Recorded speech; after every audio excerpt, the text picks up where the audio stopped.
இன்னைக்கு நண்பர்களே வணக்கம். இன்னைக்கு இலவச அறிமுக வகுப்பினுடைய நிறைவு நாளைக்கு தான் நம்ம வகுப்பு தொடங்குது. நாலுல இருந்தா மாணவர்கள்லாம் வருவாங்க. தெரியுவாங்க தனியா இல்ல சக்கரத்து போடாம வாங்கிட்டு வந்துருக்காங்க, தனியா வாங்கிட்டு வந்துருக்காங்க. நாம இந்த 2 நாட்கள்ல நாம என்ன பண்ணிருக்கிறோம் கேட்டீங்கன்னாக்கா, 2ஆம் தாளுக்கான பாடத்திட்டத்தை என்னன்னு பார்த்திருக்கோம். அதுல காணொலி பதிவுகள் தரத்து. அடுத்து முதல் தாளுக்கான பதிவுகள் என்னன்றது சொல்லியிருக்கோம். 2ஆம் தாள்ல மொத்தம் 17 புத்தகங்கள் இருக்கு. குறுந்தொகையினுடைய முதல் 25 பாடல்கள், புறநானூறுடைய 19 பாடல்கள், நம்முடைய திருக்குறள்ல இருந்து 35 அதிகாரங்கள், பொருட்பாலினுடைய இறைமாட்சி அவை 39 73வது அதிகாரம் வரை. அடுத்த 2 காப்பிய இலக்கியங்கள் பகுதியில சிலப்பதிகாரத்தினுடைய மதுரை காண்டம் மையப்பகுதி முழுமையாக வைக்கப்பட்டிருக்கிறது. அடுத்ததாக கம்பராமாயணத்தினுடைய கும்பகர்ண வதை பண்ணாரு. 2 பக்தி இலக்கியங்கள், ஒண்ணு சைவத்திலிருந்து மாணிக்கவாசகர் எழுதின திருவாசகத்தினுடைய நீத்தல் விண்ணப்ப 50 பாடல்களும், மார்கழி மாதத்துல பாடுகிற ஆண்டாள் திருப்பாருடைய 30 பாடல்கள் வைக்கப்பட்டிருக்கு. இந்த 7 புத்தகங்களும் சேர்ந்து section A. Kurunthogai, Purananuru. Syllabus உங்களுக்கு கொடுத்துருக்காங்களா? சிலபஸ் உங்களுக்கு தரலையா? புதுசா தந்திருக்காங்களா? அப்படி போட்டோ எடுத்து அது சப்போர்ட்டிங் மெட்டீரியல் இருக்கு பாரு. தம்பி வாங்க கொஞ்சம். தம்பி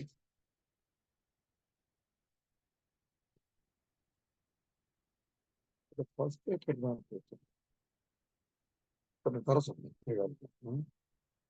இதுல பாருங்க தம்பி இருப்பாங்க. அப்போ 2ஆம் தாள்ல இதெல்லாம் ஃபர்ஸ்ட் பேப்பர் சிலபஸ். அது அப்பா கிட்ட கிடைக்கும், எடுத்துங்க ஃபர்ஸ்ட் பேப்பர். இது இன்னொன்று கூட எடுத்துங்க, யாரும் வருவாங்க.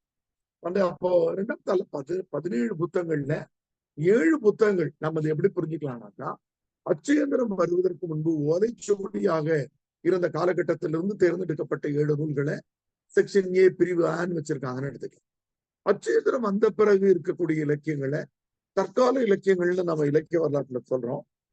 1498 கள்ளிக்கோட்டைக்கு வாஸ்கோடகாமா வந்த பிறகு பிறந்த ஆங்கிலேயர்கள், பிரெஞ்சுக்காரர்கள், டச்சுக்காரர்கள், போர்ச்சுகீசியர்கள் என்ற 4 இனங்களும் இங்க வந்த பிறகு இலக்கியத்துறையில் ஒரு புதிய பார்வை ஏற்படுகிறது. அதுக்கு ரொம்ப முக்கியமான காரணம் ஹூட்டன்பர்கனுடைய அச்சயந்திரம். 1440 கண்டுபிடிக்கப்படுகிற மரத்தாலான அந்த அச்சயந்திரமும், கிபியினுடைய தொடக்கத்திலேயே சைனாவில் கண்டுபிடிக்கப்பட்ட காகிதமும் சந்திக்கிற போது தமிழ் இலக்கியத்தினுடைய மறுமலர்ச்சி மட்டுமல்ல, உலக இலக்கியம் முழுவதுமே இலக்கியங்களுடைய முகங்கள் புதியதாக வருகிறது. அதுவரையில் ஆசிரியப்பா, வெண்பா, கலிப்பா, வஞ்சிப்பா, விருத்தங்களில் தான் கவிதை எழுத முடியும் என்ற நிலை உடைந்து சிறுகதைகளும் புதினங்களும் பெரிய பெரிய நாவல்களும் இதெல்லாம் வருது. அதுக்கு முன்னாடி உரையாற்றல்கள் வந்துட்டாங்க. நேற்று நானும் எல்லாம் கூட பேசிட்டு இருந்தோம். உரையாற்றல்கள் உரையில சிரமப்பட்டு எழுதினாங்க. ஆனா கதைகளை எழுதுகிற அளவுக்கு கதைகள் வாய்மொழியாக இருந்த தற்கால இலக்கியம். தற்கால இலக்கியத்துல 10 நூல்கள் வைக்கப்பட்டிருக்கிறது. பாரதியாருடைய கண்ணன் பாட்டு, பாரதிதாசனுடைய குடும்ப விளக்கு, காமராசனுடைய கருப்பு வளர்ப்பு.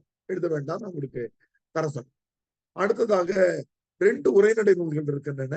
அறிஞர் மூவா அவர்கள் எழுதின அறமும் அரசியலும், பேரறிஞர் அண்ணா அவர்களுடைய எழுத்தாழ்ந்த தமிழகம்.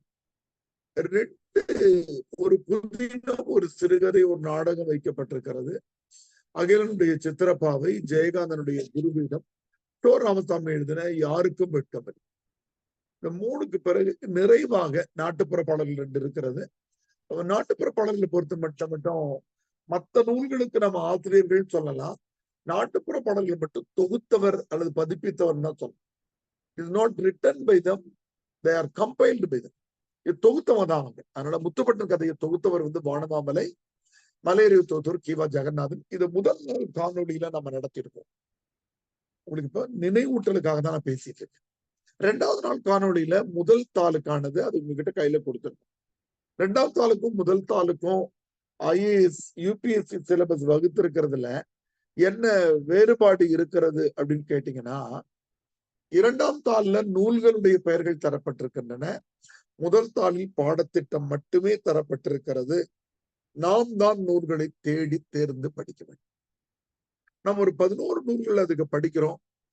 புலியூர் கேசியன் எழுதின தொல்காப்பியத்தினுடைய உரையை நம்ம படிக்கிறோம். இது கூட புலியூர் கேசியனுடைய மகளை நாங்க சந்திச்சோம். புலியூர் கேசியன் மக்கள் உரைன்னு சொல்லுவோம்.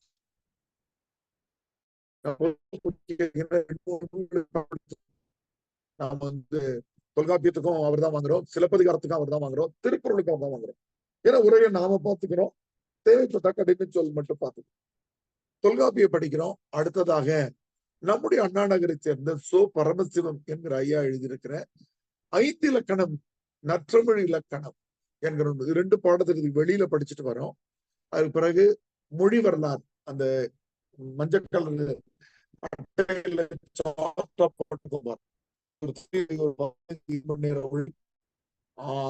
மொழி வரலாறுடைய 8 காலகட்டங்களையும் பிரிச்சு எழுதியிருக்கார். தொல்காப்பிய தமிழ், சங்க காலம், சங்கம் மருவிய காலம், பக்தி இலக்கிய காலம், பிற்கால சோழர் காலம், சிற்றிலக்கிய காலம், தற்காலம். சிற்றிலக்கிய காலத்தை கூட 2ஆ பிரிச்சிருக்கிறோம். நாயக்கர் காலம், மராட்டியர் காலத்துல. ஒவ்வொரு காலகட்டத்திலையும் அதனுடைய பெயரெச்சங்கள், வினையெச்சங்கள், இடைநிலைகள், வினை முற்று வடிவங்கள், இது எல்லாம் எப்படி மாறி இருந்திருக்கு, துணை வினைகள்ன்றதை படிக்கிறது மொழி வரலாறு. கிட்டத்தட்ட முதல் தாளினுடைய தலைமை நூல்னு அதுதான் சொல்லுவோம். அதுல இருந்து அதிக கேள்விகள் இடம்பெறுது. ஜான் சாமுவேல் இப்படைய நம்முடைய செம்மொழி ஆசிரியர் நிறுவனத்தினுடைய தலைவராக இருக்கார், இப்ப இருக்கார். அவர் எழுதின திராவிட மொழிகளின் ஒப்பிலக்கணம் கிட்டத்தட்ட கால்டுவெல்ல பின்பற்றி எழுதப்பட்ட ஒரு கூட்டி நூல். அது பிறகு பாக்கியமரி அம்மாவுடைய இலக்கிய வரலாறு, புதுக்கவிதையின் தோற்றம் வளர்ச்சி, வள்ளிக்கண்ணன், திறனாய்வு ஒப்பிலக்கியம். திறனாய்வுக்கு தீசு நடராஜனுடைய புத்தகத்தையும், ஒப்பிலக்கியத்துக்கு கைலாசபதியினுடைய புத்தகத்தையும் நம்ம படிக்கிறோம். அதுக்கு பிறகு நாட்டுப்புறவியல் ஒரு அறிமுகம், மீண்டும் மொழி வரலாறு எழுதின சக்திவேல் ஐயாவுடைய புத்தகத்தையும் படிக்கிறோம்.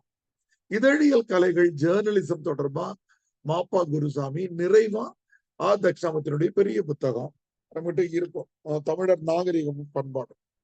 இந்த புத்தகத்தோட நம்ம கடைசியா படிச்சு முடிக்கிறோம். இந்த புத்தகங்கள் எல்லாம் நீங்க வாங்கிடணும், பிடிஎஃப் படிக்க கூடாது. ஆன்லைன் பிள்ளைகளுக்கும் நம்ம உங்களுக்கு இந்த இதெல்லாம் அனுப்பி. இப்ப நம்ம இன்னைக்கு முதல் நாள் 2ஆம் பாடத்திலிருந்து பார்த்தோம். அடுத்த நாள் முதல் இன்னைக்கு நம்ம என்ன பார்க்க போறோம்னா, தேர்வு எழுதுகிற முறையை பார்க்கணும். இங்கதான் நம்முடைய வெற்றிக்கான கருவி இருக்கு, வெற்றிக்கான சூத்திரம் இங்கதான். ஏன்னா எல்லோரும் படிக்கிறோம், எவ்வளவு நேரத்துக்குள்ள எழுத வேண்டும்ன்றதும் எப்படி எழுத வேண்டும் என்பது ரொம்ப முக்கியம். நமக்கு அதிகமா கதைகள், அதுவும் நீங்க போயிட்டு 2ஆம் தாள்ல 2ஆம் பிரிவுல இருக்கக்கூடிய நூல்களை நீங்களே படிக்கக்கூடிய நூல்கள் இருக்கின்றன. யாருக்கும் வெட்கமில்லை, ராமசாமி எழுதின புத்தகம் சின்ன புத்தகம், தாழ்ந்த தமிழகமே மொத்தமே 40 பக்கம் இருக்கிற குட்டி புத்தகம். குரு விடதெல்லாம் நீங்களே படிச்சிடலான்னு ஒரு நம்பிக்கை வரும். ஆனா விடை எழுதுற இடத்துல வரும்போது நம்ம எப்படி கவனம் எடுத்துக்கணும்,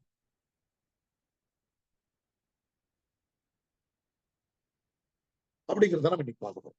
அப்ப வினாத்தாள் எவ்வாறு கட்டமைக்கப்படுகிறது என்பதை முதல்ல பார்ப்போம். வினாத்தாள் எப்பவுமே எப்படி கட்டமைக்கப்படுகிறதுனா, 8 வினாக்கள்ல நம்ம 5 வினாக்கள். வினாத்தாள் எப்படி இருக்குனாக்கா, பிரிவு பிரிவு பிரிவு 2 வினாக்கள் எவ்வளவு இருக்கு. ரோமன் லெட்டர்ல 8 எண்கள் தராங்க. 2, 3, 4, 5, 6, 7. இந்த முறை மாத்துறது. 5, 10 மதிப்பெண் வினாக்கள் தராங்க, 50. இதுவும் 5, 10 மதிப்பெண் வினாக்கள் 50. இது 2 கட்டாயமே. அதனாலதான் நம்ம எல்லா நூல்களையும் படிக்கணும். இந்த 10 மதிப்பெண் வினாவை நாம 10ஆவதோ 12ஆவதோ படிக்கிற மாதிரி ப்ளூ பிரிண்ட் மாதிரி எடுத்து 2வது பாடத்துல 5 மார்க் கேள்விதான், 3வது அப்படி நம்ம விட்டுட்டு படிப்போம். அப்படி படிக்க முடியாது. நாம கொடுக்கப்படுற ஒரு பேச்சுக்கு செகண்ட் பேப்பர்னு வச்சுங்களேன், 2வது தாள்ல இதுல 7 புத்தகம் இருக்கு, இதுல 10 புத்தகங்கள் இருக்குனாக்கா, இந்த 10 புத்தகத்துக்கு எந்த புத்தகத்துல வேணாலும் 5 கேள்விகள் இடம்பெறும். இந்த 7 புத்தகத்துல எந்த புத்தகத்துல வேணும், இந்த புத்தகத்துலதான் 10 மதிப்பெண் வேணான்றதுலாம் ஐஏஎஸ், யூபிஎஸ்சி வரைக்கும் இருக்கு. இது 2த்தையும் நீங்க உறுதியா எழுதியா. இங்க எப்படி இருக்கும் வினாத்தாள்னா, ஒரு 20 மதிப்பெண், ஒரு 15 மதிப்பெண், ஒரு 15. இது எல்லாமே அப்படிதான், 20, 15, 10. இதே மாதிரிதான் எல்லா வினாக்களையும் கட்டணும். அப்ப ஒண்ணு 50. ஒவ்வொரு வினாக்களும் 50 மதிப்பெண் இருக்கு. நீங்க 5 வினாக்கள் எழுதணும். 250 மதிப்பெண்கள் எழுதணும். 50 50.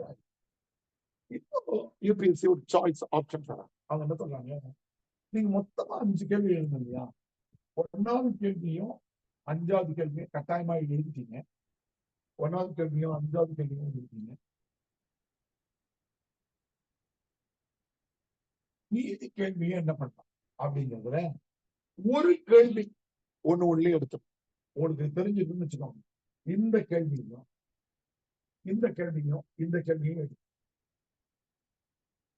5வது கேள்வி உங்க விருப்பம், எது உங்களுக்கு பிடிச்சிருக்கோ அதை எடுக்கலாம். பெரும்பாலும் யூபிஎஸ்சியில என்ன பேச்சுன்னா செக்ஷன் 7 எடுக்கிறது. அப்போ 1 2 4 5 8 உங்க சாய்ஸ் மாத்தி எடுக்கும். அப்போ இந்த 8 கேள்விகள்ல நாம எத்தனை கேள்வி எழுத போறோம்? 5 கேள்வி. ஆனா நம்முடைய பயிற்சி மையத்துல இந்த 8 நூல்களையுமே நுணுகி படிக்க போறோம். நம்ம எதையுமே விட போறது. நம்ம நம்ம கிட்ட பாஸ் பண்ணிருக்க பூர்ணசுந்தரிக்கோ பிரியங்காவோ இந்த முறை பாஸ் பண்ணிருக்கிற தம்பி பேச்சு எல்லாம் அந்த உங்களுக்கு தகவல் சொல்லியிருப்பாங்க. எந்த நூல்களையும் உங்க பொறுப்புல கொடுத்துட்டு நீங்களே படிங்கன்னு எந்த நூல்களையுமே சொல்ல மாட்டோம். பெரிய புதினமாக இருக்கிற சித்திரப்பாவையில கூட முதன்மையான வரிகள் எதுன்னு நான் குறிச்சு வச்சேன். 500 பக்கத்துலயும் எந்த வரிகள்ன்றதை நான் உங்களுக்கு காட்டுவேன். ஆண்டாள் திருப்பாவையில ஒரு எடுத்து விடாம படிப்போம். 30 பாடல். நீச்சல் விண்ணப்பின் அப்படி படிப்போம். எதையுமே சிலப்பதிகாரத்தையும் முழுமையா படிப்போம். பெரும்பாலும் எதையுமே விட மாட்டோம். அப்போ இந்த விடை எழுதுகிற முறைகள்ல நீங்க வெற்றி அடைய வேண்டிய நேர மேலாண்மையை முதல்ல பார்க்கணும். இந்த நேர மேலாண்மை தான் நம்முடைய வெற்றிக்கு கூட்டுட்டு வரும். என்ன பண்றாங்கன்னா, நேரம் உங்களுக்கு தேர்வு எழுத வாய்ப்பு தரேன். 180 மணி நேரத்துல எத்தனை மதிப்பெண் எழுத வேண்டியிருக்கு? 250 மதிப்பெண்ணுக்கு எழுது. 180 வினாடிகள்ல 50 வினாக்கள் நீங்க எழுதுனீங்கன்னா ஒரு வினாவுக்கு 36 நிமிடங்கள் எடுக்கும். 1வது கேள்விக்கு 36 நிமிடம், 5வது கேள்விக்கு 36 நிமிடம் கம்பல்சரி. அடுத்து நாம இப்ப செலக்ட் பண்ணிக்கிற மாதிரி 2 4 ஏன்னா 36 வகுத்தா சில பிள்ளைகளுக்கு புரியாது. அதனால நான் பிடிச்சு காட்டிடுவோம். ஏன்னா இந்த முறை நம்ம பயிற்சி மையத்துல ஒரு தேர்வு வரிசை போயிட்டு இருக்கு. இந்த முறை ஒரு 15 மாணவர்கள் நம்ம கடத்தி 6-7 ஆண்டுகளாகவே தமிழ் விருப்ப பாடத்துல வெற்றி அடைகிற மாணவர்கள் எல்லோரும் நாம கிளைம் பண்ணக்கூடிய மாணவர்கள். ஒண்ணு நேரடியா நம்ம கிட்ட படிச்சவங்களா இருப்பாங்க, அல்லது தேர்வு வரிசையில படிச்சிருப்பாங்க. படிக்காதவங்க யாருமே கடத்தி 5 வருஷமா கிளியர் பண்ண. இப்ப நம்ம இதுல பாத்தீங்கன்னா 108 நிமிடங்கள்னு தந்துருக்கும். 150 மார்க் கேள்வித்தாள் என்பதால 36 பேருக்கு எவ்வளவுமா 108 நிமிடம் தந்திருக்கோம். முதல்ல பார்த்த உடனே ஒரு 105 போடலாம், தப்பா போட்டாங்களோன்னு நினைச்சுக்குவாங்க. நாம அதை துல்லியமாக கணக்கிட்டு அப்ப 150 மார்க் வினாத்தாளம் தான் ஒண்ணு பாரு. இப்ப இது அடுத்தது. இதுக்கு அடுத்த செய்திக்கு வருவோம். யூபிஎஸ்சி எத்தனை பக்கங்கள் விடைத்தாள் தராங்க. இவங்க என்ன பண்ணிடுறாங்கன்னா, நாம கல்லூரியிலயும் அங்கேயும் இங்கேயோ படிச்ச மாதிரி ஒரு கேள்விக்கு நல்லா விடை தெரியும் 6 பக்கம் எழுதுறது, ஒரு கேள்விக்கு விடை தெரியாது 3 பக்கம் எழுதுறது, இந்த வேலையெல்லாம் யூபிஎஸ்சியில நடக்காது. யூபிஎஸ்சி என்ன பண்றாங்கன்னா 5 மதிப்பெண்ணுக்கு ஒரு பக்கம் அப்படிங்கிற மாதிரியான மதிப்பீட்டை போட்டுட்டு, உங்களுக்கு தெரிஞ்சிருக்கும், கேள்விப்பட்டிருப்பீங்க, அடுத்த கேள்வியை பிரிண்ட் பண்ணுவோம். கேள்வியை பிரிண்ட் பண்ணி வச்சிருவாங்க. அவ்வளவு எல்லா கேள்வியும் பிரிண்ட் பண்ணி ஒரு 70 பக்கம் 80 பக்கத்துல புக்லெட் கொடுத்திருப்பாங்க. நீங்க அதுல 50 பக்கம் எழுத வேண்டியது. அப்போ 5 மதிப்பெண்ணுக்கு ஒரு பக்கம்னாக்கா அந்த 1வது கேள்வியும் 5வது கேள்வியும் இருக்கு. 10 மதிப்பெண் வினாக்களுக்கு 2 பக்கம் தந்திருப்பாங்க. ஒண்ணுக்கு எத்தனை பக்கம் தந்திருப்பாங்க? 2 பக்கம். அப்ப மொத்தமாக நீங்க எவ்வளவு எழுத வேண்டியிருக்கு? இதுக்கு மட்டும் 20 பக்கங்கள் எழுத வேண்டியிருக்கு. 2 கேள்வி இதுல ஒண்ணுக்கும் இதுக்கு 10 மதிப்பெண் 2னாக்கா இதுல 10 பக்கம், அதுல 10 பக்கம், இதுல 10 பக்கம். ஒரு 50 மார்க்குக்கும், அதான் 5 மார்க்கு ஒரு பக்கம்னாக்கா 50 மதிப்பெண்ணுக்கு 10 பக்கம், 50 மதிப்பெண்ணுக்கு 10. நாம தேர்ந்தெடுத்தது நாம எடுத்துக்குவோம். 2வது கேள்வியை நாம எடுத்துக்கிறதா வச்சிருக்கோம். 2வது எடுத்துக்கோம் இல்லையா? இங்க 20 மதிப்பெண்ணுக்கு 4 பக்கம், 15 மதிப்பெண்ணுக்கு 3 பக்கம், அடுத்த 15 மதிப்பெண்ணுக்கு 3 பக்கம். மறுபடியும் கூட்டம் எவ்வளவுதான் வரும்? 10 பக்கம். அப்ப மறுபடியும் நாம எடுத்துக்கிற அடிப்படையிலே பார்த்தீங்கன்னாக்கா 2வது கேள்விக்கு 4வது கேள்விக்கு 10 10. அடுத்தது 8வது கேள்விக்கு 2 4 8 10. 8வது கேள்விக்கு 10. அப்ப இதை நம்ம பார்த்தோம் அப்படின்னா இங்க 10 மதிப்பெண்ணுக்கு 20 பக்கம், 20, 30, 40, 50 பக்கம் நம்ம விடை எழுதுறது. எவ்வளவு எழுத வேண்டியிருக்கு? 50. குறைந்த 45 பக்கங்களாவது எழுதினாதான் நாம எதிர்பார்க்கிற மதிப்பெண் ஒரு 280 300 வரையில என்ற மதிப்பெண்ணை நாம எடுக்க முடியும். அல்ல 280. 50 மதிப்பெண் எழுதணும்னாக்கா மீண்டும் நம்ம நேர மேலாண்மைக்கு வருவோம். அப்போ 50 மதிப்பெண் எழுதணும் எவ்வளவு நேரத்துலமா அப்படின்னாக்கா மறுபடியும் நீங்க வகுத்தீங்கன்னா அதே இதுல வரும் 3.6 நிமிடங்கள். ஒரு பக்கம் எழுதுறதுக்கு எவ்வளவு நேரம் எடுத்துக்கணும்? 3. ஆனா ஒரு சலுகையை யூபிஎஸ்சி செய்து கொடுத்திருக்காங்க. அது என்னன்னா யூபிஎஸ்சியினுடைய விடைத்தாள் ரொம்ப இதா இருக்கும். இப்ப உங்களுக்கு நேரடியா இருக்கிற மாணவர்களுக்கு அதை நான் காட்சிப்படுத்துறேன். யூபிஎஸ்சி நான் ஸ்கேன் பண்ணி அனுப்புறேன். அவங்க என்ன பண்றாங்கன்னா ஒரு விடைத்தாளை ஒரு A4 ஷீட்டை எடுத்து முழுசா அந்த இடத்த விடுறது இல்லை.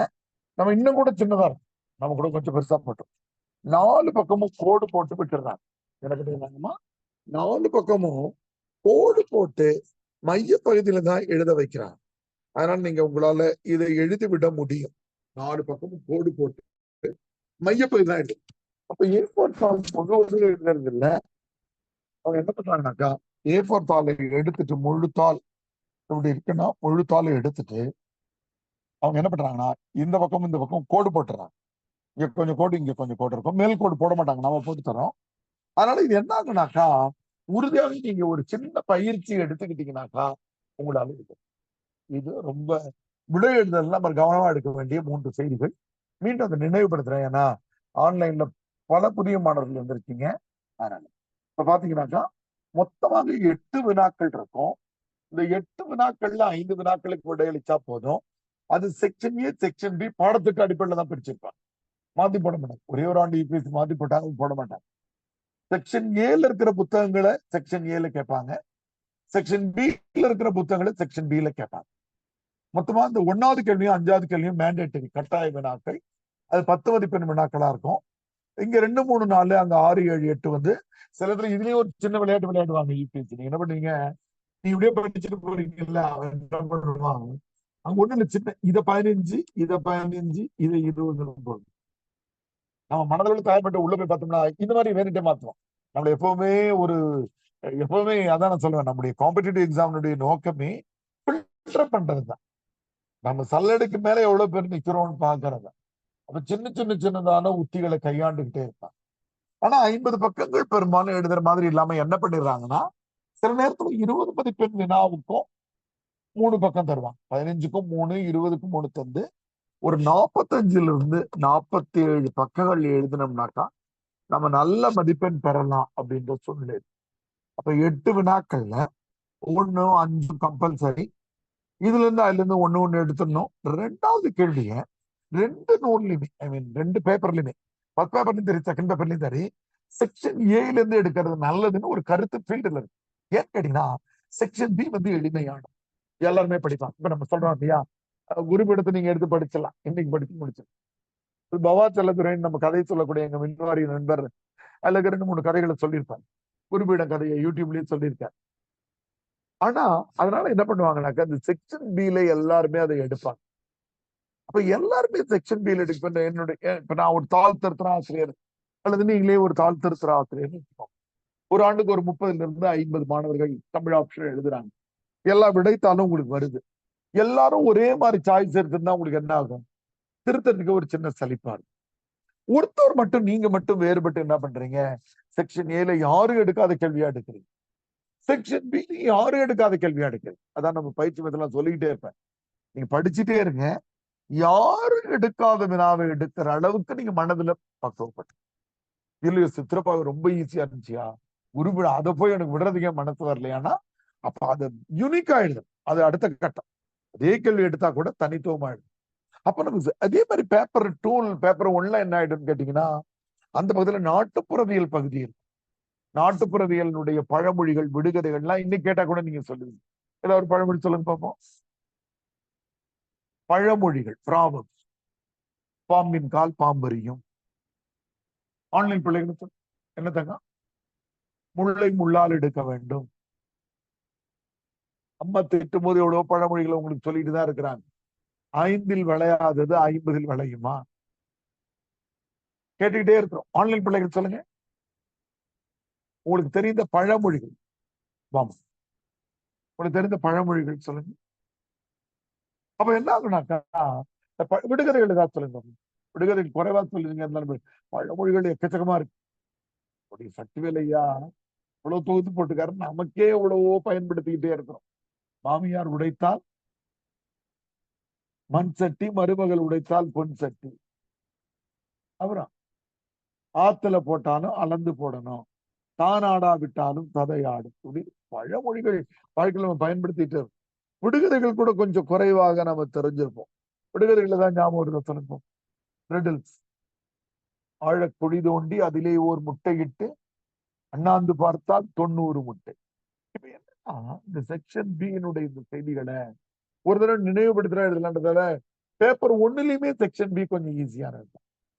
அதனால எப்பவுமே நம்ம மனதளவுல நான் பாடம் நடத்தும் போதே நீங்க கவனிச்சீங்க, ஒரு யாருக்கும் வைக்கும் இல்லையோ 1.5 நாள்ல நடத்தி தூக்கி போட்டுருவேன். குருபீடத்தையும் 2 நாள் தான். ஆனா இந்த திருக்குறளை வச்சுக்கிட்டு 35 அதிகாரத்தையும் எல்லா அதிகாரத்தையும் படிப்போம். 350 குறளையும் ஒரு நாளைக்கு 5 அல்லது 6 அதிகாரம் தான் போகும். 6 நாள் படிக்கும். நீங்க அந்த வித்தியாசத்தை கவனிச்சுக்கிட்டே இருப்பீங்க. ஏன்னாக்கா அதையும் பாருங்க, இன்னொரு நுணுக்கமான செய்தியை நான் உங்களுக்கு சொல்றேன். இப்ப பாருங்க, இன்னொன்னு அனலைஸ் பண்ணுவோம் நம்ம. அது என்னன்றது ரொம்ப முக்கியம். இந்த மாதிரி நீங்க அனலைஸ் பண்ணீங்கன்னா உங்களுக்கு படிக்கிறது ரொம்ப ஈஸியா இருக்கும். அதான் இன்றைய வகுப்பினுடைய செய்தியா நம்ம அதை தான் வைக்கிறோம். என்னன்னா பாருங்க, இதுல மொத்தம் எத்தனை கேள்விமா? 5 கேள்வி. இதுல எத்தனை கேள்விமா? 3 கேள்வி. இதுல 3 கேள்வி. இதுல 3 கேள்வி. மொத்தம் எத்தனை கேள்விமா? 14 கேள்வி. எத்தனை புத்தகத்துல இருந்து 14 கேள்வி? 7 புத்தகத்துல இருந்து 14 கேள்வி. அப்போ ஒரு புத்தகத்துக்கு எத்தனை கேள்வி எடுப்பாங்க? 2 கேள்வி எடுப்பாங்க. இது பேப்பர் 2 பொறுத்த மட்டும் செக்ஷன் ஏ பத்தி பேசிட்டு. அப்போ திருக்குறள்ல இருந்து இங்க ஒரு கேள்வி போடுவாங்க, இங்க 15 மார்க். நானு என்ன பண்ணுவேனாக்கா, ஒரு முழு விடைத்த வினாத்தாள் எடுக்கிறேன்னா எடுத்து வச்சுட்டு பென்சில்ல குறிச்சுக்கலாம். இதுல 4வது கேள்வியும், இதுல 3வது கேள்வியும், 1வது கேள்வியும் திருக்குறள் பா, இதுல 1வது கேள்வியும், இதுல 2வது கேள்வியும் திருப்பாவை. அப்படி பென்சில்ல எழுதிக்கலாம். அப்போ ஒரு புத்தகத்துக்கு 2 கேள்வி இருக்கு. ஏன்னா எத்தனை புத்தகம் இருக்கு? 7 புத்தகம் இருக்கு. ஆனா எத்தனை கேள்வி நம்ம போட வேண்டியிருக்கு? 5, 3, 3, 3, 14 கேள்வி போடணும். நீங்க போய் எடுத்து பாத்தீங்கன்னா இது ஹோல்ஸ் குட்டா இருக்கும். சில நேரங்களில் சின்னதா பண்ணிருப்பான். குறுந்தொகையில 3 கேள்வி போட்டுட்டு புறநானூறு ஒரு கேள்வி எடுத்திருப்பான். இருந்தாலும் 2 கேள்வி பெரும்பாலான இதுல இடம்பெற்றிருக்கும். ஆனா இதுல பாருங்க, இதுவும் அதே 14 கேள்விகள். 5 இங்க 3 இங்க 3 இதே 14 கேள்வி தான். ஆனா எத்தனை புத்தகமா? 10 புத்தகத்துல 14 கேள்வி. அப்ப எத்தனை புத்தகம் மட்டும் 2வது கேள்விக்கு வாய்ப்பு இருக்கு? 4 புத்தகத்துக்கு தான் 2வது கேள்விக்கு வாய்ப்பு இருக்கு. எல்லாத்துலயும் ஒண்ணு போட்டுருவான். இந்த 4 கேள்வி 10 புத்தகத்திலையும் 10 கேள்விகள் போட்டுருவான். இந்த 4 ஏதாவது 4 புத்தகத்துல மட்டும் ரிப்பீட் ஆகும். நாம நினைச்சிட்டு இருக்கிற மாதிரி ரொம்ப பெரிய புத்தகமா இருக்கிற மலையருவில இருந்து 2வது கேள்வி போடுவான். அப்படிலாம் கிடையாது. ஒரு முறை என்ன பண்ணாங்க, 2 ஆண்டு முன்னாடி போய் பாத்தீங்கன்னா, குருபீடத்துல இருக்கிற முதல் கதை குருபீடம் இருக்கிற அந்த மொத்தம் 9 திருகதை இருக்கு. அந்த ஒரே திருகதையில இருந்து 2 கேள்வி கேட்டான். ஒண்ணு என்ன கேட்டான், பிச்சைக்காரரின் தோற்றத்தை பத்தி விவரிக்கன்னு 10 மார்க் கேள்வி. கீழே ஒரு பிச்சைக்காரன் குருவான கதையை ஜெயகாந்தன் ஒரு பாருங்க என்ன பண்ணிருக்கான் பாருங்க. அந்த கேள்வி நீங்க படிச்சு நீங்க ஒருவேளை உங்களுடைய சீனியர் யாரு கூட சேர்ந்து குருபீடம் கதையில குருபீடத்தை கடத்தி 3 வருஷமா கேட்டிருக்காங்க, கேட்கவே மாட்டாங்கன்றதெல்லாம் 10th + 2 ஃபார்முலா. அப்ப என்ன பண்ணிருக்கேன் இருக்கு, குருபீடத்தை ஒரு கதையில இருந்து 2 கேள்வி கேட்டேன். அதனால எதுவும் இல்ல. அதனால இந்த மாதிரியான விஷயங்களை நீங்க கவனிச்சு படிக்க படிக்க படிக்க ரொம்ப அழகாக. இப்ப நம்ம மறுபடியும் நான் உங்களுக்கு முக்கியமான விஷயத்துக்கு வரேன். இப்ப நான் விடை எழுதும் போது எப்படியா எழுதலாம் அப்படிங்கிறது ரொம்ப. விடை எழுதும் போது பொதுவான மரபு ஒன்று இருக்கிறது. ஸ்கூல்ல இருந்து நம்ம படிச்சுட்டு இருக்கிற மரபு. முன்னுரை, பொருளுரை, முடிவுரை. ஒரு கட்டுரை எழுதும் போது நீங்க இந்த மாதிரி எழுதுறது என்பது ஒரு மரபு, ட்ரெடிஷனல், மரபு வழி பொருள். இப்படிதான் நீங்க எழுதணுமா அப்படிங்கறதெல்லாம் யூபிஎஸ்சி வழிகாட்டுறது. யூபிஎஸ்சிக்கு நீங்க எதை கடத்த போறீங்க விடைத்தாள் வழியானா, உங்களுடைய லெவல் ஆஃப் அண்டர்ஸ்டாண்டிங், நீங்கள் ஒரு நூலை எவ்வாறு புரிந்து கொண்டிருக்கிறீர்கள் என்பதை தாள் திருத்தவர்கள் அனுப்ப போறீங்க. அப்போ இதுதான் ட்ரெடிஷனல் மெத்தட், இப்படிதான் இருக்கலாமானா அது இல்லப்பா. அப்படிங்கறதான் நம்ம பயிற்சி மையத்துல கொடுக்கிற விடைத்தாளினுடைய முதல் பக்கத்துல அதை நாம வச்சிருக்கோம். ஸ்கேன் பண்ணி வச்சிருக்காரு தம்பி, வந்து காட்சிப்படுத்துவாங்க. நம்ம என்ன பண்றோம், 3 கேள்விகளை எடுத்துக்கிறோம். ஒன்று, வினாவை புரிந்து கொண்டும் முறை. வினாவை நீங்க எப்படி புரிந்து கொண்டிருக்கிறீங்க?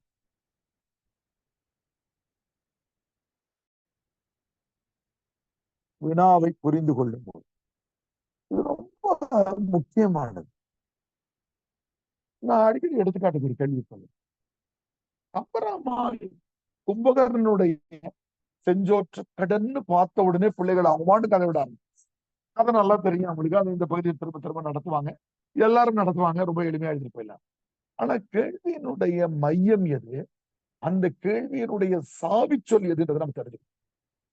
கும்பகர்ணன் செஞ்சோற்று கடன் தீர்த்த முறையை எழுதுகனாக்கா போக்கஸ் வந்து கும்பகர்ணன் மேல இருக்கு. அவர் செஞ்சோற்று கடன், அவர் அண்ணன் வீடனன் அங்க போனாரு, ராவணன் கூடயே இருந்தாரு, பிறன்மனை நோக்குதல் தவறுன்னு சொல்லிட்டு கூட உயிர் விட்டாரு. அந்த கதைகள் எழுதலாம். ஆனா இதே கேள்வி லேசா மாத்திரம் பாருங்க. கும்பகர்ணன் செஞ்சோற்று கடன் தீர்த்த முறையை கம்பன் எவ்வாறு விவரிக்கிறார்? இப்ப என்ன ஆயிடுச்சு, போக்கஸ் கம்பன் மேல மாறிடுச்சு.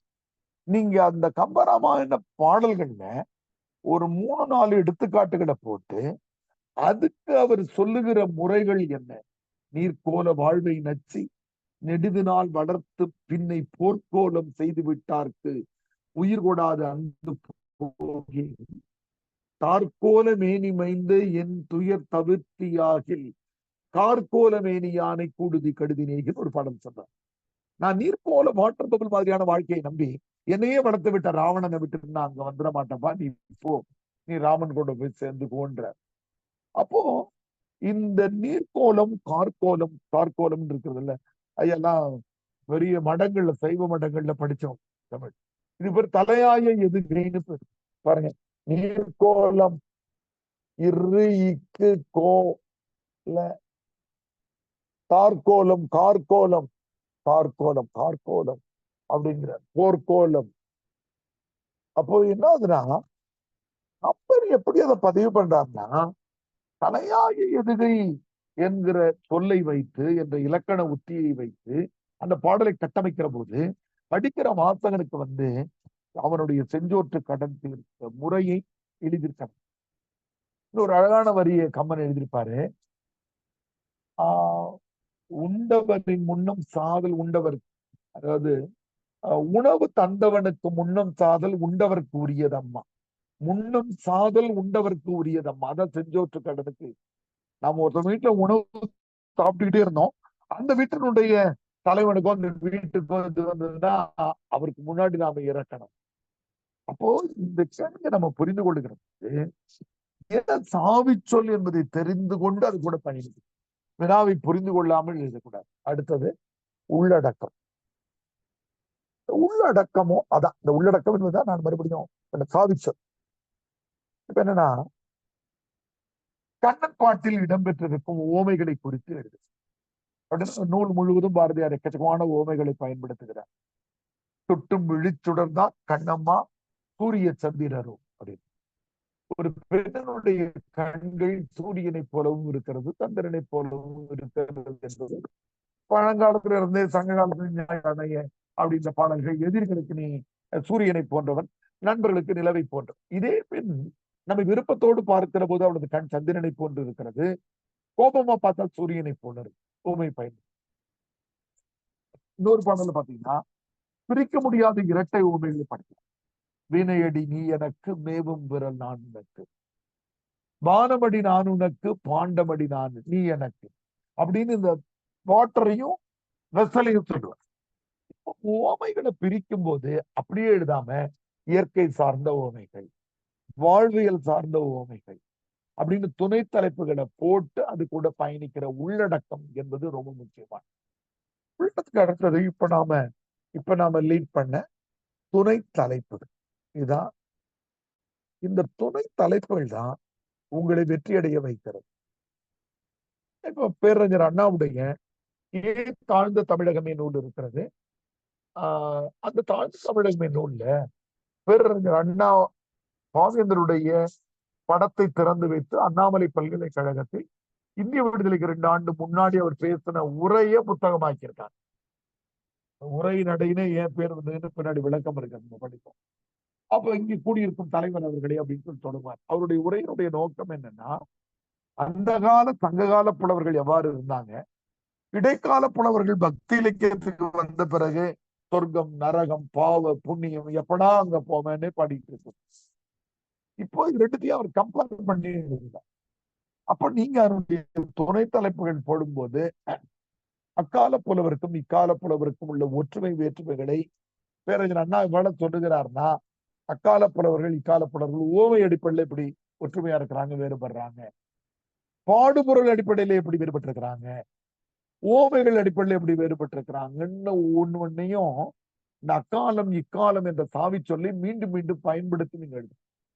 அறமும் அரசியல் நூல் மு வரதராசனார் நம்முடைய தினேஷ்க்கு ஒரு மிஸ்கால் கொடுங்க ஐயா. அதாவது நாம் பாடம் நடத்தினாலும் ஐயா உட்காந்து கேட்கலாம். நாம தேர்வை பத்தி நடத்தும் போது ஐயா தூங்கிட்டாருன்னு அப்படி எழுப்பி விட வேண்டியது. அதனால நமக்கு என்னாச்சுனாக்கா துணை தலைப்புகள் ரொம்ப முக்கியம். அதே மாதிரி ரொம்ப முக்கியமானது மேற்கோள் வரிகள். இலக்கியங்களாக இருந்தா மேற்கோள் வரிகள். இந்த மேற்கோள் வரிகளை பொறுத்த மட்டும் நாம என்ன பயிற்சி கொடுக்கிறோம்னா, உங்களுடைய மனப்பாட அறிவை யூபிஎஸ்சி பார்ப்பதில்லை. உங்களுக்கு 10th + 2 தான் நீங்க மனப்பாடம் பண்ண பல்சாண்டீரு பாட்டு ஞாபகம் இருக்காமா? சொல்லுமா, உட்காந்து சொல்லுங்க, வர்ற வரைக்கும் சொல்லுங்க.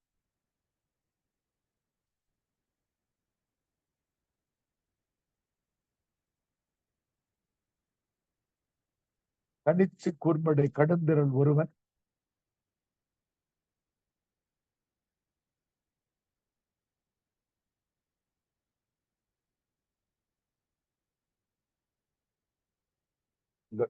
அந்த பாடத்திட்டத்தில் நமக்கு இருக்குதான். எனக்கு மகிழ்ச்சி ஐயா, உங்களுக்கு தான் கை சாட்டேன். எனக்கு இலக்கியம் இந்த மாதிரி குறுந்தொகையினுடைய 25வது பாடல் உங்களுக்கு பாடத்திட்டத்துல இருந்திருக்கு. யாரும் இல்லை தானே கண்டு ஞாபகம் இருக்காடா உனக்கு? ஞாபகம் இருக்கு? வேற உங்களுக்கு திருப்பூர் அபிநயா இல்ல, அதுவும் மாறிடுச்சு. இது பள்ளிக்கூடத்துல நம்ம இங்க நடத்தலடா, பள்ளிக்கூடத்துல பாப்பா சொன்னது ஸ்கூல்லயே அது பாடத்திட்டத்துல இருந்தது. நீ படிக்கலாம் தான் நினைச்சிருப்ப, ஃப்ரெண்டுக்கு விட்டுருக்க மாட்டாங்க, இது வராதுமா போன தடவை வந்துருச்சுன்னு. அப்போ இப்ப நம்ம மனப்பாடம் பண்ணி எடுத்த யூபிஎஸ்சி பார்க்கறதே கிடையாது. நீங்க எங்க மேற்கோள் வரிகள் காட்டினாலும் 2 to 4 வரி தான் காட்டும். 2 வரி காட்டிட்டு அதுக்கான விளக்கங்களை எழுதிட்டு அப்புறம் 2 வரி அல்லது 4 வரி, 4 வரிக்கு மேல எங்கேயுமே தொடர்ச்சியா மேற்கோள் எழுதவே கூடாது. ஏன்னா அது உங்களுடைய மனப்பாட அறிவை தான் காட்டும். ஒரு பேச்சுக்கு நமக்கு கணித போகனுடைய யாதும் ஒரு யாவரும் கணீர் நமக்கு பாடத்திட்டத்துல இருக்கு. அது எத்தனை வரிமா? 13 வரி. யாதும் ஒரே யாவரும் கேளு, யாருக்கு தெரியுமா? தீதும் நன்றும் பிறர் தரவாரா, நோதலும் தனிதலும் அவற்றோர் என்ன, சாதலும் புதுவதன்றே, வாழ்தல் இனிது என மகிழ்ந்தென்றும் இளமை, முனிவின் இன்னாது என்றலும் இளமை, மின்னொடு வானம் தன் துளி தலையி ஆனாது கல் பொருதி இறங்கும் அல்லற் பேரியாற்று நீர் வழிப்படுவோம் புனைவோர் ஆறுயிர் முறை வழிப்படுவோம் என்பது பிறவோர் காட்சியின் தெளிந்தன மாதலின் மாட்சியின் பெரியோரை வியத்தலும் இளமை சிறியோரை இகழ்தல் அதன் இனிமை பாட்டு. இதை நீங்க மனப்பாடம் பண்ணிட்டீங்க. ஏன்னா நம்ம டெலகிராம் குரூப்ல என்னுடைய குரல்ல நம்ம பாடத்திற்கு தேவையான எந்தெந்த பாடலாம் நீங்க மனப்பாடம் பண்ணணுமோ அது எல்லாத்தையும் சினிமா தியேட்டருடைய ரெக்கார்டிங் தியேட்டர்ல உட்காந்து பதிவு பண்ணி உங்களுக்கு நீங்க தொடர்ந்து கேட்கணும். டெலகிராம் குரூப் யாரும் இல்லாம இருக்கீங்களாமா? ஆன்லைன்ல யாராவது டெலகிராம்ல எல்லாரும் இருக்கீங்களா? இப்ப பாருங்க. இப்ப கேள்வி என்ன? கணியன் பூங்குன்றன் பாடலின் நயத்தை வெளிக்கொணர்க. புறநானூற்று பகுதியில் அமைந்துள்ள கணியன் பூங்குன்றன். இப்ப ஐயா பூங்குன்றன் பாட்டே கேட்டாங்க, 13 வரையும் மனப்பாடம் பண்ணிட்டேன். கிடுகிடுகிடுன்னு எழுதிட்டே வந்துட்டு கடைசியா மனப்பாடத்தை எழுதினையா முடிவுரைக்கு முன்னாடின்றது உங்களுக்கு மதிப்பெண் கிடைக்காது. நீங்க ஒரு 2 வரி எழுது, தீதும் நன்று பிறர் தரவார், ஏதோ ஒன்று மாத்தலாம். அதுக்கு என்ன விளக்கம் சொல்றாரு? நோதலும் தனிதரும் அவற்றோர் எனக்கு என்ன சொல்றாரு? பெரியோரை வியத்தலும் இளமை என்ன? அந்த பாடல்ல இருக்கிற படிமம் என்னத்தை சொல்லுது? மேலிருந்து வானத்திலிருந்து விழுகிற மழை துளி மலையின் மீது விழுந்து புரண்டு ஓடுகிற ஆறு மாதிரி அப்படின்னு நம்ம வாழ்க்கையை நினைச்சிடக்கூடாது. ஆற்றில் மாட்டிக்கொண்ட புனை மாதிரி மனித வாழ்க்கைன்னு எழுதியிருக்கிறார். அப்போ நம்ம விடை எழுதுகிற முறைகள்ல ஒரே இடத்துல மேற்கோள் வரிகள் அதிகமாக காட்டக்கூடாது. இது ரொம்ப முக்கியம். இந்த விஷயங்கள்ல நான் மீண்டும் ரிப்பீட் பண்றேன். உங்களுக்கு மறுபடியும் நம்ம வினாத்தாள்ல என்ன படிச்சோம் பார்ப்போம். இப்ப 2 வினாக்களையே நம்ம பார்ப்போம். மீண்டும் ஆன்லைன்ல புதிய பிள்ளைகள் 2 பேர் வந்திருக்காங்க, அவங்களுக்கு ஆரம்பிச்சு வருவோம். வினாத்தாளுடைய அமைப்பு வந்து பிரிவு அ பிரிவு ஆன்னு இருக்கும். 1வது கேள்வியும் 5வது கேள்வியும் கட்டாயமா எழுதணும். 10 மதிப்பெண் வினாக்கள். 2, 3, 4, 6, 7, 8 இதுல எல்லாமே 20, 15, 15 இருக்கும். ஒவ்வொரு வினாவுக்கும் 50 மதிப்பெண். 8ல 5 வினாக்கள் நாம எழுதணும். 250 மதிப்பெண். இந்த எழுதுறதுக்கு நமக்கு எவ்வளவு நேரம் தரப்படுகிறதுனாக்கா 180 நிமிடங்கள். 180 நிமிடத்துல 5ஆவது வகுத்தோம்னாக்கா ஒரு 50 மார்க் எழுதி முடிக்கிறதுக்கு நமக்கு வந்து 36 நிமிடங்கள் எடுத்துக்கொள்ளலாம். 36 நிமிடங்கள் கூட்டினா 180 நிமிடங்கள்ல நாம எல்லாத்தையும் எழுதணும். 50 மதிப்பெண்ணுக்கு எவ்வளவு நேரத்துல எழுதணும்? 36 நிமிஷத்துல எழுதணும். 36 நிமிஷத்துல 10 பக்கம் எழுதணும்னாக்கா ஒரு நிமிஷத்துக்கு ஒரு பக்கத்தை வந்து 3.6 நிமிடங்களுக்குள்ள 3.5 நிமிஷம் அப்படி எழுதணும். அதை தான் அடுத்த கணக்குல நம்ம போட்டிருக்கோம். இதுல வந்து இருக்கக்கூடியதுல உங்களுக்கு எத்தனை பக்கங்கள் எழுத வைக்கிறாங்கன்ற கணக்கு கொடுத்திருக்கிறோம். ஒட்டுமொத்தமாக 50 பக்கங்கள் நம்ம எழுதுற மாதிரியான விடைகளை இவங்க தராங்க. அந்த பக்கம் வந்து எப்படி இருக்கும் அப்படின்னு கேட்டீங்கன்னாக்கா A4 ஷீட்டா இருக்காது, பயப்படுற மாதிரி. A4 2 பக்கமும் கோடு போட்டு கொஞ்சம் விரைவா எழுதலாம். இதுக்கு ஒரு சின்ன கணக்கு இருக்கு. இதுல மொத்தமா 75 சொற்கள் நீங்க எழுதுனீங்கன்னா போதும். 75ல இருந்து ஒரு பக்கத்துக்கு என்னமா 75ல இருந்து 80 சொற்கள் எழுதுனா போதும். ரொம்ப அதிகமா நெருக்கமா சிலர் கையெழுத்து நெருக்கி எழுதுவாங்க, சிலர் ரொம்ப பெருசா எழுதுவாங்க. அதெல்லாம் பண்ணுங்க. ரீடபிளா இருந்தா போதும். சிலர் ரொம்ப பேர் கையெழுத்து ரொம்ப அழகா இருக்கணுமா அப்படிலாம் பார்ப்பாங்க. அதெல்லாம் கிடையாது. படிக்கக்கூடியதாக இருந்தா போதும். ஒரு பக்கத்துக்கு 75 சொற்கள் நீங்க எழுதினா போதும். அடுத்து வினாத்தாளை பொறுத்த மட்டும் நமக்கு 4 முக்கியமான செய்திகள் எதுனாக்கா நீங்க எதுக்கான பிச்சோம். அப்போ வினாவை நம்ம புரிந்து கொள்ளுகிற முறை இருக்கிறது. வினாவினுடைய உள்ளடக்கமாக அந்த சாவி சொல் கூட ஒரு பேச்சுக்கு நான் சொன்னேன் இல்லையா, ஓமைன்னு கேட்டிருந்தான்னு வச்சுங்க, இயற்கை சார்ந்த ஓமை, வாழ்வியல் சார்ந்த ஓமை, நகைச்சுவையான ஓமைகள், புதிய ஓமைகள், இரட்டை ஓமைகள். ஓமைனா ஓமை தலைப்பு இருந்துகிட்டே இருக்கும். ஒரு அரை பக்கத்துக்கு ஒரு தடவையாவது அந்த சாவி சொல் கூட தான் நீங்க பயணிக்கிறீங்கன்றதை எஸ்டாப்ளிஷ் பண்ணிட்டே இருக்கும். You have to establish that you are traveling with the keyword of the question. நீங்க டைல்யூட் ஆகி வேற எங்கேயோ போயிட்டீங்கன்னு காட்டக்கூடாது. நெஞ்சோட்டு கடன்னா இவ்வாறு தனது அண்ணன் மீது வைத்திருக்கிற நட்பின் அன்பின் காரணமாக நெஞ்சோட்டு கடல் இருக்கிற பணியை செய்கிறார். இப்ப திருப்பாவையில வந்து நோன்பு இருக்கும் முறைகள் கேட்டாங்க வச்சுங்களேன். நோன்பு இருக்கும் முறைகள் இவ்வாறு நோன்பு இருக்கும் முறைகளை குறிப்பிடுகிறார். ஒரு அரை பகுதி குறிச்சுக்கிட்டே வரும். பால் உண்ணோம், எண்ணெய் வெந்நீரில் குளிப்போம்னு சித்தர்பாடு. அம்மா என்ன சொன்னாங்க? பால் உண்ணோம், நெய்யுண்ணோம், நாட்காலை நீராடி மையிட்டெழுதோம், மலரிட்டு நாம் முடியும், செய்யாதன செய்யும், தீக்குறளை சென்றோதும், ஐயமும் பிச்சையும் ஆந்தனையும் கைகாட்டி நாங்க நோன்பு இருக்கும் முறைகள் மறுபடியும் பகிர்க்கலாம் சொல்லுவேன். இந்த நோன்பு இருக்கிற காலகட்டத்துல மட்டும் பின்பற்றக்கூடியதுன்னு ஒண்ணு இருக்கு.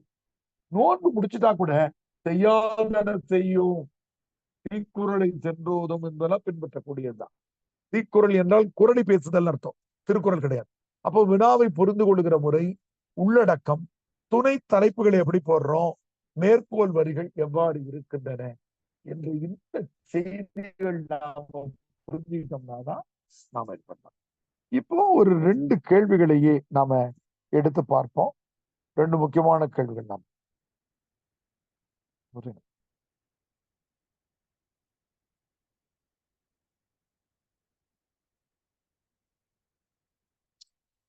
இப்போ நான் ஒரு கேள்வித்தாள் இங்க போட்டிருக்கேன். இது வந்து முதல் தாள் உள்ளது.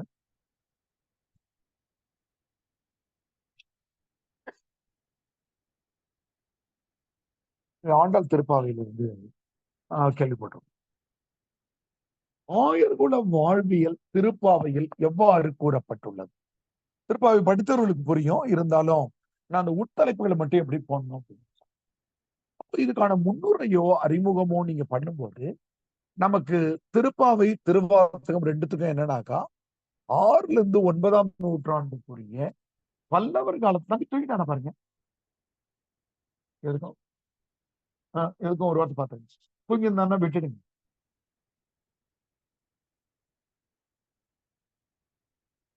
இரவெல்லாம் விழிச்சுக்கா பண்ணி. இதுக்கு என்ன அறிமுகம்னாக்கா, பல்லவர்கள் தமிழ்நாட்டை ஆட்சி செய்கிற 6ல இருந்து 9ஆம் நூற்றாண்டு தான் நமக்கு பக்தி இலக்கிய காலம் என்று அறியப்படுகிறது. பக்தி இலக்கிய காலத்துல தமிழ் நிலப்பரப்புல சைவத்துக்கும் வைணவத்துக்கும் பெரிய சண்டை நடந்தது. நீங்க தசாவதாரம் படம் பார்த்திருந்தீங்கன்னா தூங்கிட்டு இருக்கான், சரி விட்டுரு, ஐயோ தேநீர் சக்கரை போடாமல்லாம் சொல்லி எழுப்பு, இல்ல இல்ல இல்ல இல்ல இல்ல எழுப்பு எழுப்பு, அவன் ஏற்றுறான். அதெல்லாம் இது ஆள் இல்ல இல்ல. அப்ப பக்தி இலக்கிய காலம்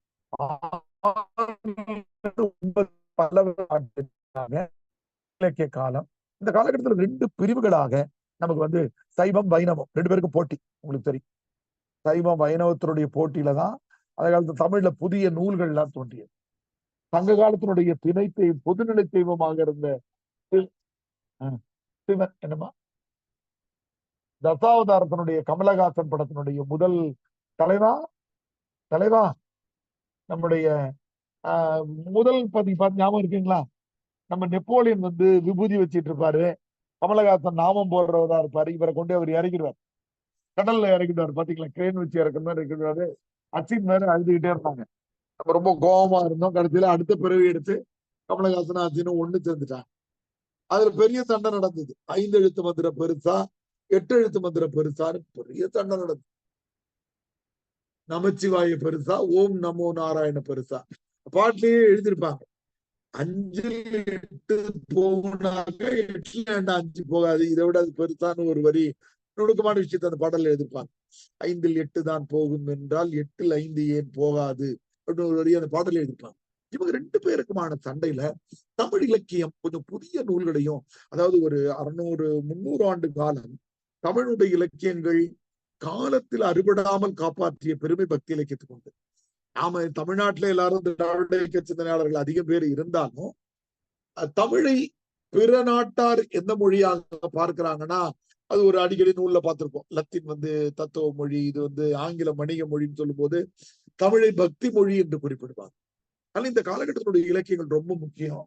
சைவம் வந்து நம்பிய 12 சைவ திருமுறைகளாக கிடைக்கிறது. 63 நாயன்மார்கள் எழுதினது. இங்க 12 ஆழ்வார்கள் எழுதின நூலை வந்து நாதமுனி அவர்கள் தொகுத்து 4000 திவ்ய பிரபந்தமாக கிடைக்கிறது. இந்த முன்னுரை பகுதியில இந்த காலகட்ட இலக்கிய வரலாற்றை தெரிஞ்சுக்கிட்டு ஒரு 5ல இருந்து 6 வரி எழுதின போதும். ஆண்டாளமாக அதுல ஒரு தனித்தன்மை இருக்கிறது. என்னன்னாக்கா, சங்க காலத்தில் இருந்த பெண்பாற்பவர்களுடைய எண்ணிக்கை சங்கம் அருகிய காலத்துல பதிவாகவே இல்லை. 4 அடி 4 மணி 440 5 முப்பால் கடுகம் கோவை பழமொழி மாமூலம் இன்றைய காஞ்சியோடு ஏலாது என்பனும் கைநிலையாவாம் கீழ்கடக்குன்னு களப்பிரர் காலத்துல வர்ற அந்த 18 நூல்கள்ல பெண்களுடைய குரல் இருக்கான்றது நமக்கு தெரியல. ஏன்னா இப்ப 4 அடியாரை சமண முனிவர்கள் 400 பேர் எழுதினாங்கன்னு சொல்றாங்க. யாரோ ஒருத்தவங்க பெண் எழுதிருக்கலாம், சமண முனிவர்கள் அப்ப கிடையாது பெண்கள். இப்ப பெண்கள் என்ற தொடர்ச்சியை அறுபட்டு போன நிலையில் மீண்டும் ஒரு பெண்பார் போலவர் கொஞ்சம் எழுச்சியோடு எட்டி பார்க்கிறாங்கனாக்கா, வைணவத்துல இவங்களும் சைவத்துல காரைக்கால் அம்மையாரும் முக்கியமானது. அப்ப இந்த முன்பகுதியில எழுதிட்டோம். இப்ப நமக்கு என்ன கேள்வி, ஆயர்குல வாழ்வியல். அப்போ ஒரு இலக்கியம் ஏன் வெற்றி அடைகிறது, ஒரு திரைப்படமே ஏன் வெற்றி அடைகிறதுனா, சார்பட்டான்னு ஒரு படம் வந்தது. அந்த படத்துடைய தலைப்பை நம்ம பார்த்த உடனே என்னடா இது சார்பட்டான்னு எடுத்திருக்கிறாரு அப்படின்னு நமக்கு ஒண்ணுமே புரியல. ஆனா ரஞ்சித் ஏன் ஜெயிச்சார்னா, வட சென்னையில் வெள்ளைக்காரர்கள் இருந்த போது இருந்த குத்துச்சண்டை போட்டிகளும் அந்த சண்டைகள்ல வெற்றி அடைகிறதுக்காக பயிற்சி கொடுத்தவங்களுக்கு இடையில இருந்த சிக்கல்களும், மதங்களை கடந்து யார் வேணாலும் எந்த அணியில வந்தாலும் ஜெயிச்சாங்கன்ற பல விஷயங்களை கள ஆய்வு பண்ணிட்டு அந்த படத்தை எடுத்தாரு. அந்த படம் பெரிய அளவுல ஓடிச்சு. அப்போ ஆண்டாளம்மா இந்த திருப்பாவையை எழுதுவதற்கு அவங்க என்னென்ன வேலைகள் 2-3 வேலைகள் செஞ்சிருக்காங்கன்னா, ஒன்று தமிழை தெளிவாக படிச்சிருக்கிறாங்க. என்சீர் விருத்தங்களாக அந்த பாடல்கள்லாம் அமைக்கப்பட்டிருக்கிறது. தொல்காப்பியம் சொல்லுகிற வடச்சொற்கிழவி வடவெழுத்து ஒரியி எழுத்தொடு புணர்ந்த சொல்லாகுமே என்று வடமொழியில பக்தி இலக்கிய காலத்துல வடமொழி அதிகமா வந்துருச்சு. தவிர்த்திருக்கலாம் அம்மா வேற விதமாகும்.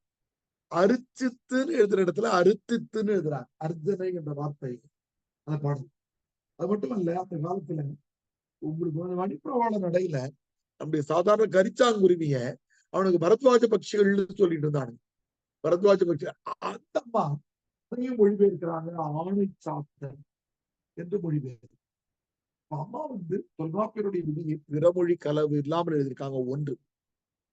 2 முக்கியமான செய்திகள் அம்மா செய்யறாங்க. அது என்னன்னா, புராண செய்திகளாக அந்த காலத்தில் இருந்த புராண செய்திகள் அனைத்தையும் தெரிஞ்சுக்கிறாங்க. ரொம்ப குறிப்பா இந்த நூல் முழுவதும் 3 அவதாரங்களை பயன்படுத்துறாங்க. ஒண்ணு கிருஷ்ணாவதாரம், அது இந்த கதையினுடைய அடிப்படை என்பதால அதை பயன்படுத்துறாங்க. 2வது ராமாவதாரத்தை குறிப்பிடுறாங்க. 3வது வாமனாவதாரத்தை குறிப்பிடுறாங்க.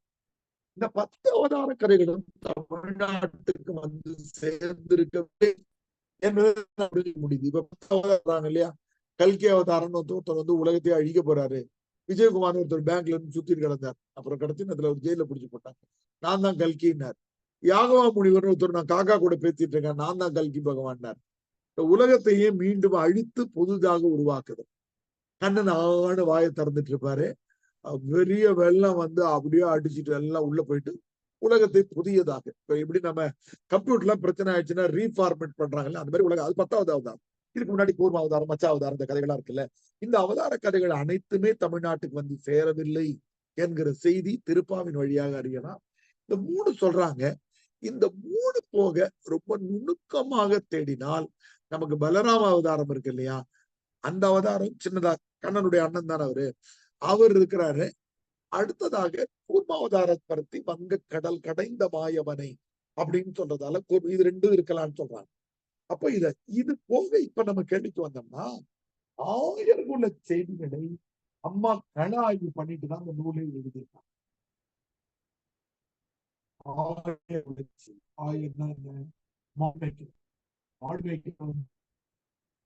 உலகம் இன்னும் கடவுள் தான். ஏசுநாதரா இருந்தாலும் நபிகள் நாயகமா இருந்தாலும் தட்சாமூர்த்தி ஏற்பாடாக ஒரு வரி எழுதியிருப்பாரு.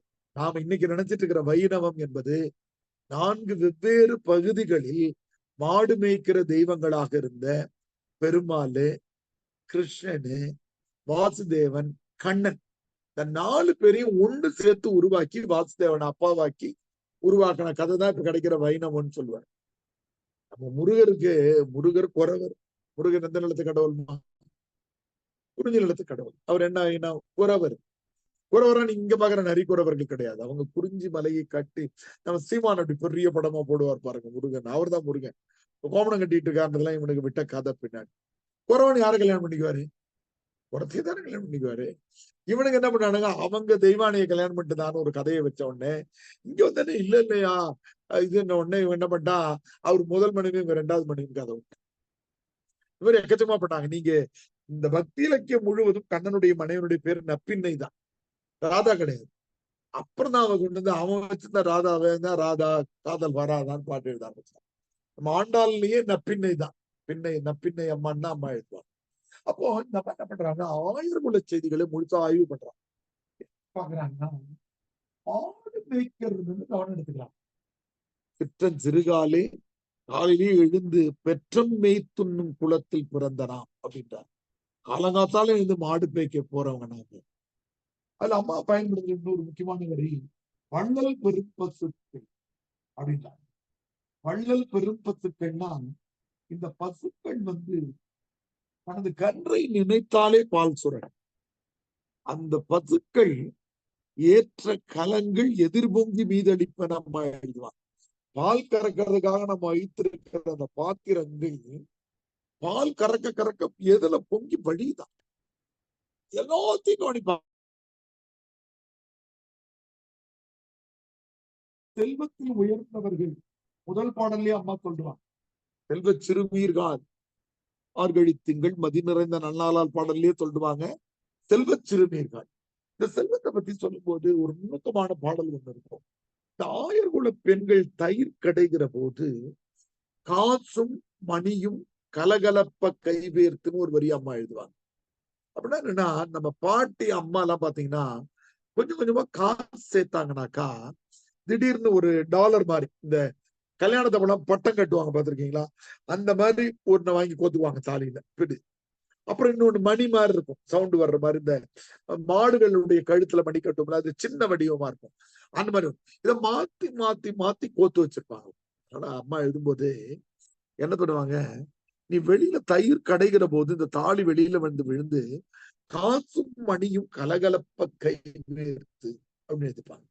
அப்போ அந்த செல்வ வளத்தை போய் அவங்க பாக்குறாங்க. இந்த பால் நனைந்து நனைந்து என்ன ஆகுதான், நனைந்து இல்லம் பேராக்கும் நற்செல்வன் பண்ணலாம்.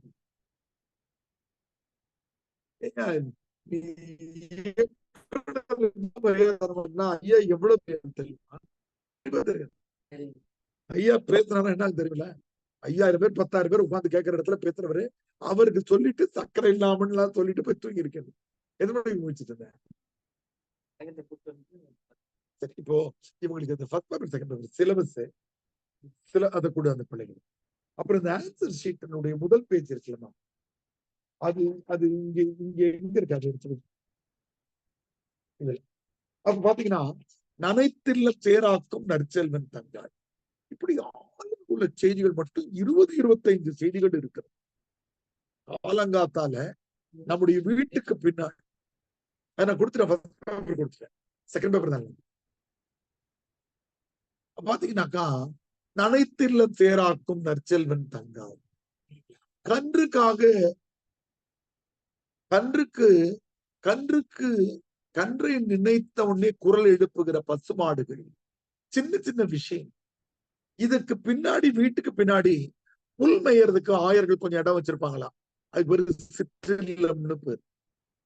அந்த மாதிரி எல்லா அமைப்புகளையும் அம்மா பார்த்திருக்காங்க. அந்த வீட்டுக்கு பின்னாடி மாடுகள் தண்ணீர் குடிப்பதற்காக வாவி என்ற சொல்லி பயன்படுத்துறாங்க. சின்ன கொலை மாதிரி. அதுல ஆம்பல் கூம்பி செங்காந்தல் மலர்கள் விரிந்து ஆம்பல் வாய் கூம்பினகான்னு அறிவியல் செய்தி வைப்பாங்க.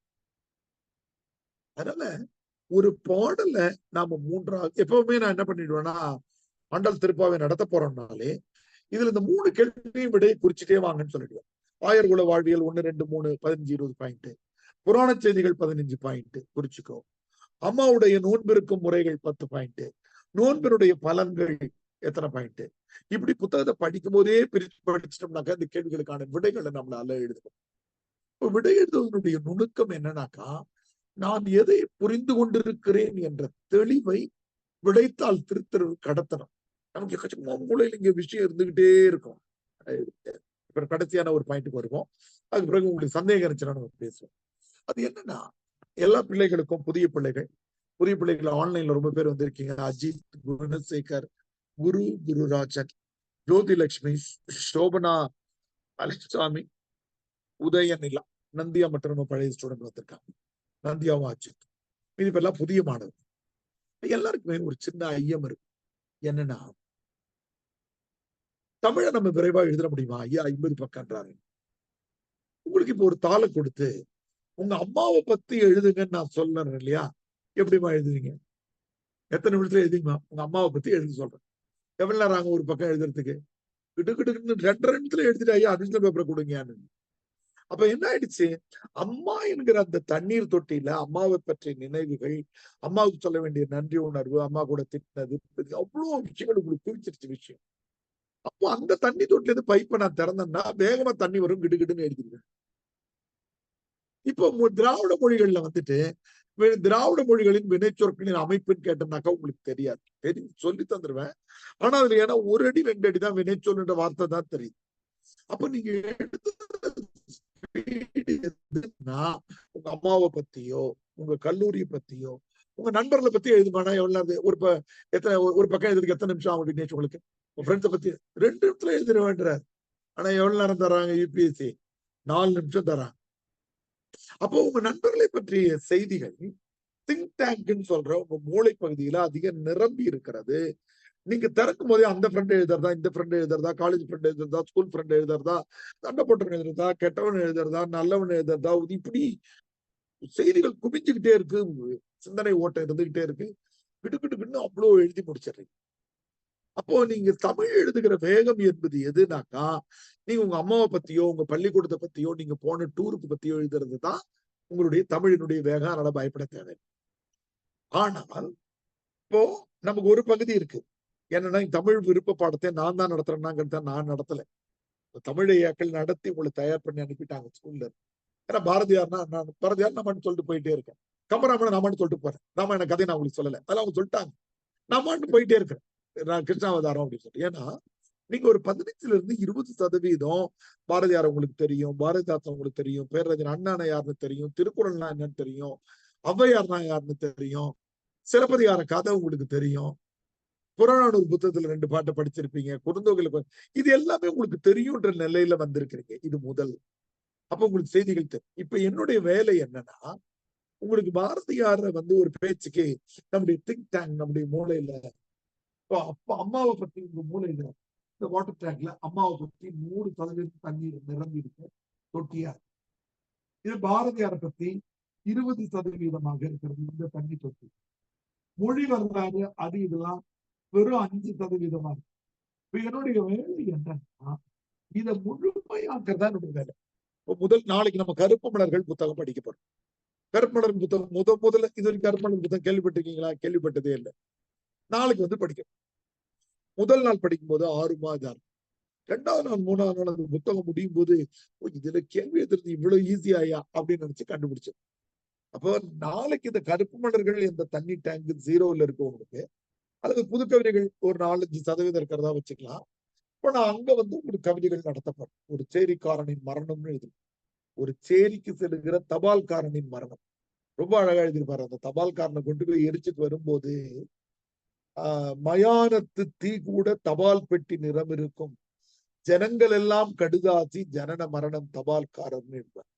யாருமே யோசிச்சிருக்க மாட்டோம். தபால்காரனை எடுத்துட்டு வரும்போது அவன் நெருப்பு சிகப்பா இருக்குதா, அது எப்படி இருக்குதா, தபால் பெட்டி கலர்ல எரிகிறாரா அவர் எரியும் போது கூட எழுதுவார். நீங்க அதை ரசிக்க உங்களுக்கு ரொம்ப அழகு. திருநங்கைகளை பத்தி எழுதும்போது எழுதுவாரு, சந்திப்பிழை போன்ற சந்ததி பிழை நான்கு. சந்திப்பிழைனா இப்ப தமிழ் ஐயாவுக்கு தெரியும். 2ஆம் வேற்றி உருவுல கசத்தப வந்தால் வல்லெழுத்து மிகும், கதவை கூட்டல் திறந்தேன் கதவை திறந்தேன், அவனை கூட்டல் பார்த்தேன் அவனை பார்த்தேன். சந்திப்பிழைக்கெல்லாம் 4 மார்க் 6 மார்க் குறைக்கிற தமிழ் ஐயாக்களை நீங்க பார்த்திருப்பீங்க. அந்த மாதிரி எங்க சந்ததியினுடைய பிழைடா நாங்க எங்களுக்கு வெளில போட்டாங்க. பாலியல் தொழிலாளிகளை குறித்து அவருமே சிந்திக்காத ஒரு வரியை 71ல எழுதுறார். IAS-க்கு மாற்றப்படாமல் வைக்கப்பட்டிருக்கிற புத்தகங்கள் உண்டு. எங்க போனாலும் பத்தி பேசிட்டு இருக்கோம். நாங்கள் நிர்வாணத்தை விற்பனை செய்கிறோம் ஆடைகள் வாங்குவதற்காக எழுதினார். எல்லாருமே அவங்களை திட்டிட்டு இருந்த காலகட்டம் 70. நாங்கள் ஏன் நீங்கள் நிர்வாணத்தை விற்பனை செய்யறோம்னா அது கிடைக்கிற காத்து வச்சுதானே ட்ரெஸ்ஸே வாங்கணும் அப்படின்னு எழுதினார். அப்ப இந்த கவிதைகளை ரசிக்க கருப்பு மலர்கள் நாளைக்கு ஃபுல் ஆயிட்டு டைம் 2 நாள்ல முழுமையாயிடும் போது இங்க கிடுக்குன்னு எழுதும். அவ்வளவுதான். அப்ப இந்த பக்கம் ஒரு 17 புத்தகம், அந்த பக்கம் ஒரு 11 புத்தகம், 28 புத்தகங்களையும் நம்ம வேடிக்கையா சொல்ற மாதிரி பிரிச்சு மேயறதுன்ற மாதிரி முழுமையா படிக்கும். நம்முடைய வகுப்பினுடைய சிறப்பு என்னன்னாக்கா, ஒவ்வொரு பாடம் நடத்தி முடித்த உடனேவும் இதுவரையில் IAS கேட்டிருக்கிற எல்லா கேள்விகளுக்கும் நமக்கு விடை தெரியுதான்னு நம்ம பார்ப்போம்.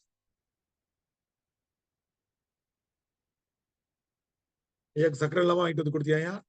கலர்ல போட்டு தர நல்ல பக்கம் தெரிஞ்சா இன்னைக்கு என்னங்க இன்னைக்கு தேர்வு இல்லை, நாளைக்குதான். இன்னைக்கு டிஸ்கஷன் முன்னாடி வந்தாங்க கிளாஸுக்கு வரீங்க, அகாடமிக் வந்து விசாரிச்சு போனீங்க,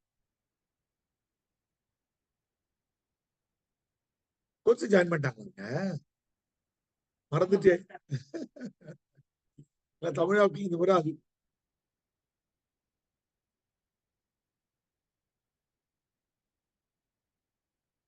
அவருக்கு ஒரு கேள்வித்தாள் கொடுத்துரும். ஏன்னா அவருக்கு ஒரு கேள்வித்தாள் கூட படிக்கிறார்.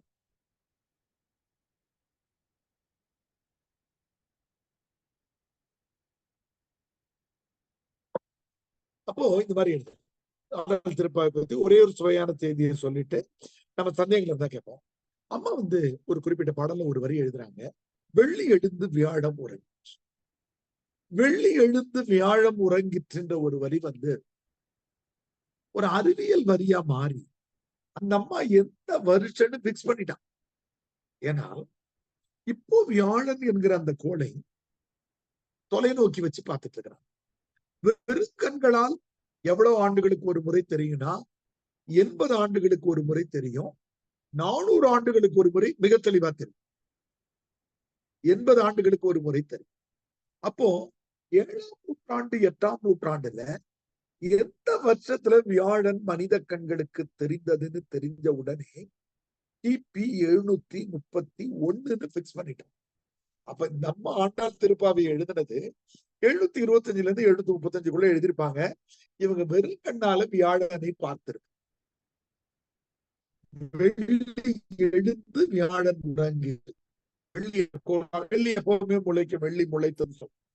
நமக்கு புதன், வெள்ளி, செவ்வாய், வியாழன், சனி, யுரேனஸ், நெப்டியூன், புளூட்டோ காட்டி விட்டாங்க இப்போ இல்லையாமா. யுரேனஸ் நெப்டியூனோட நின்று போச்சு, 8 கோள்கள் தான் சொல்றாங்க. இந்த 8 கோள்கள்ல வெள்ளிக்கோள் நமக்கு தெரிகிறது, வெறுங்கண்களுக்கு தெரியும். வியாழன் வெறுங்கண்களுக்கு தெரியாது. ஒரு அறிவியல். இப்போ இலக்கியத்துல இது எப்படி இன்டர்பிரட் பண்றது? இந்த ஆற்றல் நமக்கு ரைட் பிரெயின் ஆக்டிவிட்டின்னு சொல்லுவோம். ஆனா ரொம்ப சின்னதுதான். இதை நீங்க கத்துக்கிட்டீங்கன்னா விடைகள் அழகா எழுதும். வெள்ளி எழுந்து வியாழம் உறங்கிட்டுன்னு அம்மா எழுதிட்டு போயிட்டாங்க. ஆனா இப்ப இருக்கிற உரையாற்றல் என்ன சொல்லுன்னா, வெள்ளி எழுந்தது வியாழன் உறங்கியது என்றால்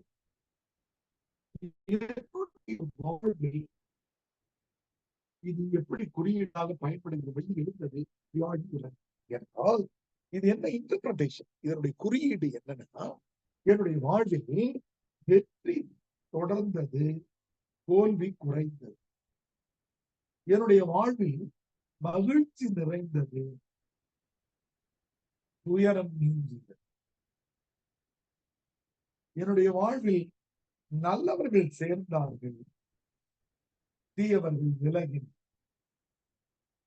என்னுடைய வாழ்வில் செல்வம் சேர்ந்தது, வறுமை நீங்கியது.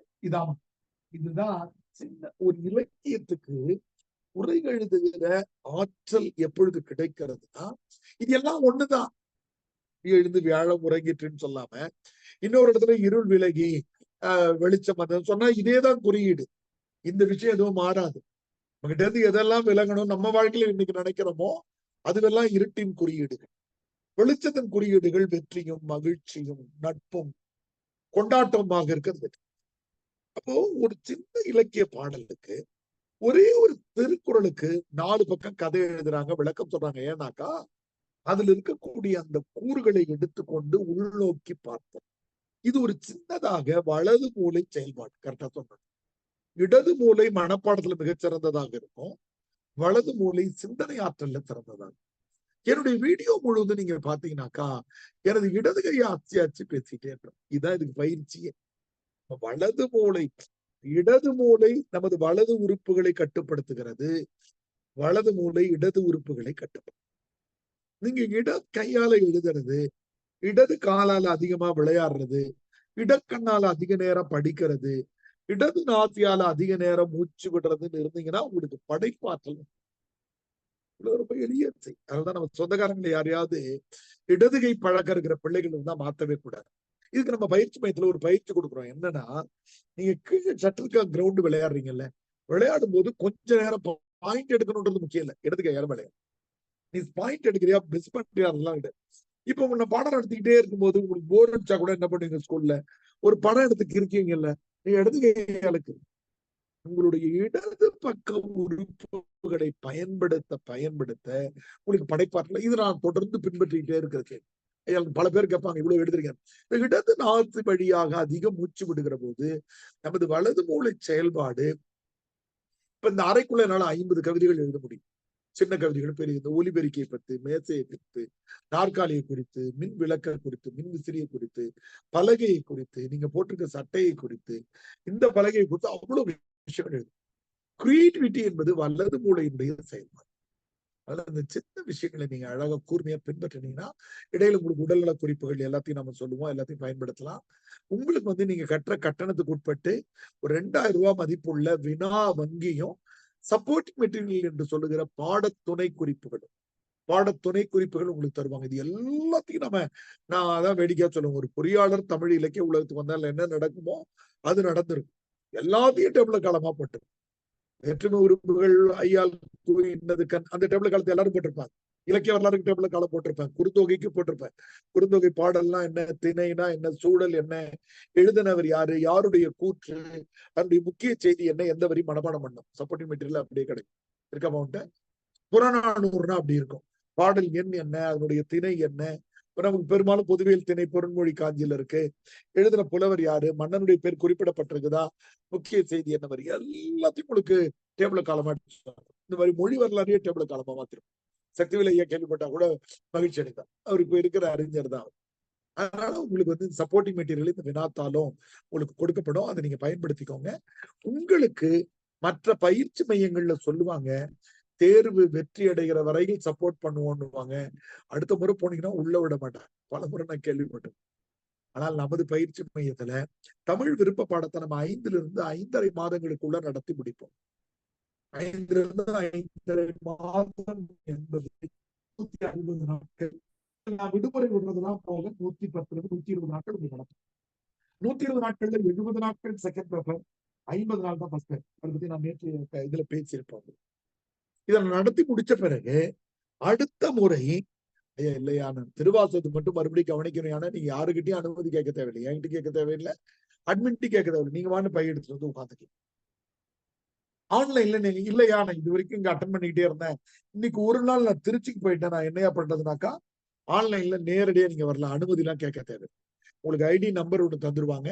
எந்த பேட்ச் இந்த பேட்ச் கிடையாது, அடுத்த பேட்ச் வரலாம். அடுத்த பேட்ச் இந்த மாதிரி 5 பேட்ச் வந்தவங்களா இருக்கிறாங்க. தொடர்ந்து மீண்டும் மீண்டும் மீண்டும் வந்து கேட்டுக்கிட்டே இருக்கலாம். ஐயா சொல்ற மாதிரி நன்னூலாத்திரன் பவனந்தி சொல்லுவான், ஒரு முறை கேட்பது மும்முறை கேட்பின் முறை அறிந்து உரைக்கும். 3 முறை கேட்டீங்கன்னா கால் பங்கு புரியுமா. நானே சில விஷயம் ரிப்பீட் பண்ணுவேன். உங்க நண்பருக்கு கூட பேசினாக்கா மீதி 25% புரியும். 50% புரிஞ்சிச்சுனாக்கா நீ 100 மார்க் எடுத்துடலாம். பாடம் நடத்த வரும்போதுதான் 50% புரியும்னு பவனந்தி சொல்லுவார். அதனால நீங்க எத்தனை முறை வேண்டுமானாலும் கவனிக்கலாம். அப்படி 2வது தடவை 3வது தடவை 5வது தடவை தருவோம். இந்த முறை இந்த காணொலி பதிவாகுது இல்ல, இதைதான் நீங்க கேட்கணுன்றது இல்லை. அடுத்த பேட்சனுடைய காணொலி எனக்கு வேணும்னாலும் தருவாங்க. அப்புறம் தேர்வு வரிசை மொத்தம் 3 வீடியோக்கள் உங்களுக்கு தருவாங்க. முதல் தாளுக்கு தருவாங்க, 2வது தாளுக்கு தருவாங்க.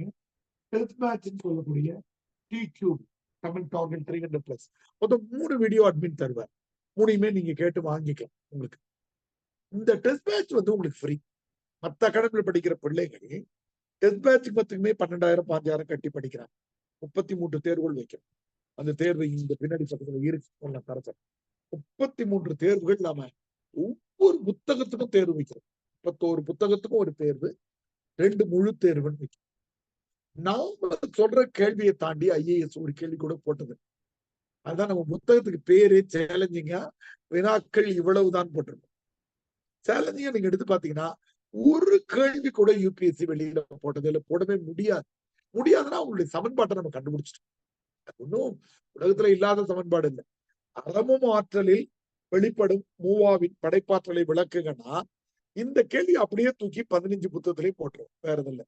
ஆண்டாள் திருப்பாவையில் வெளிப்படும் ஆண்டாளின் படைப்பாற்றலை விளக்கு, குருவீட கதைகளின் வழியாக உருவாகும் ஜெயகாந்தனின் படைப்பாற்றலை விளக்கு.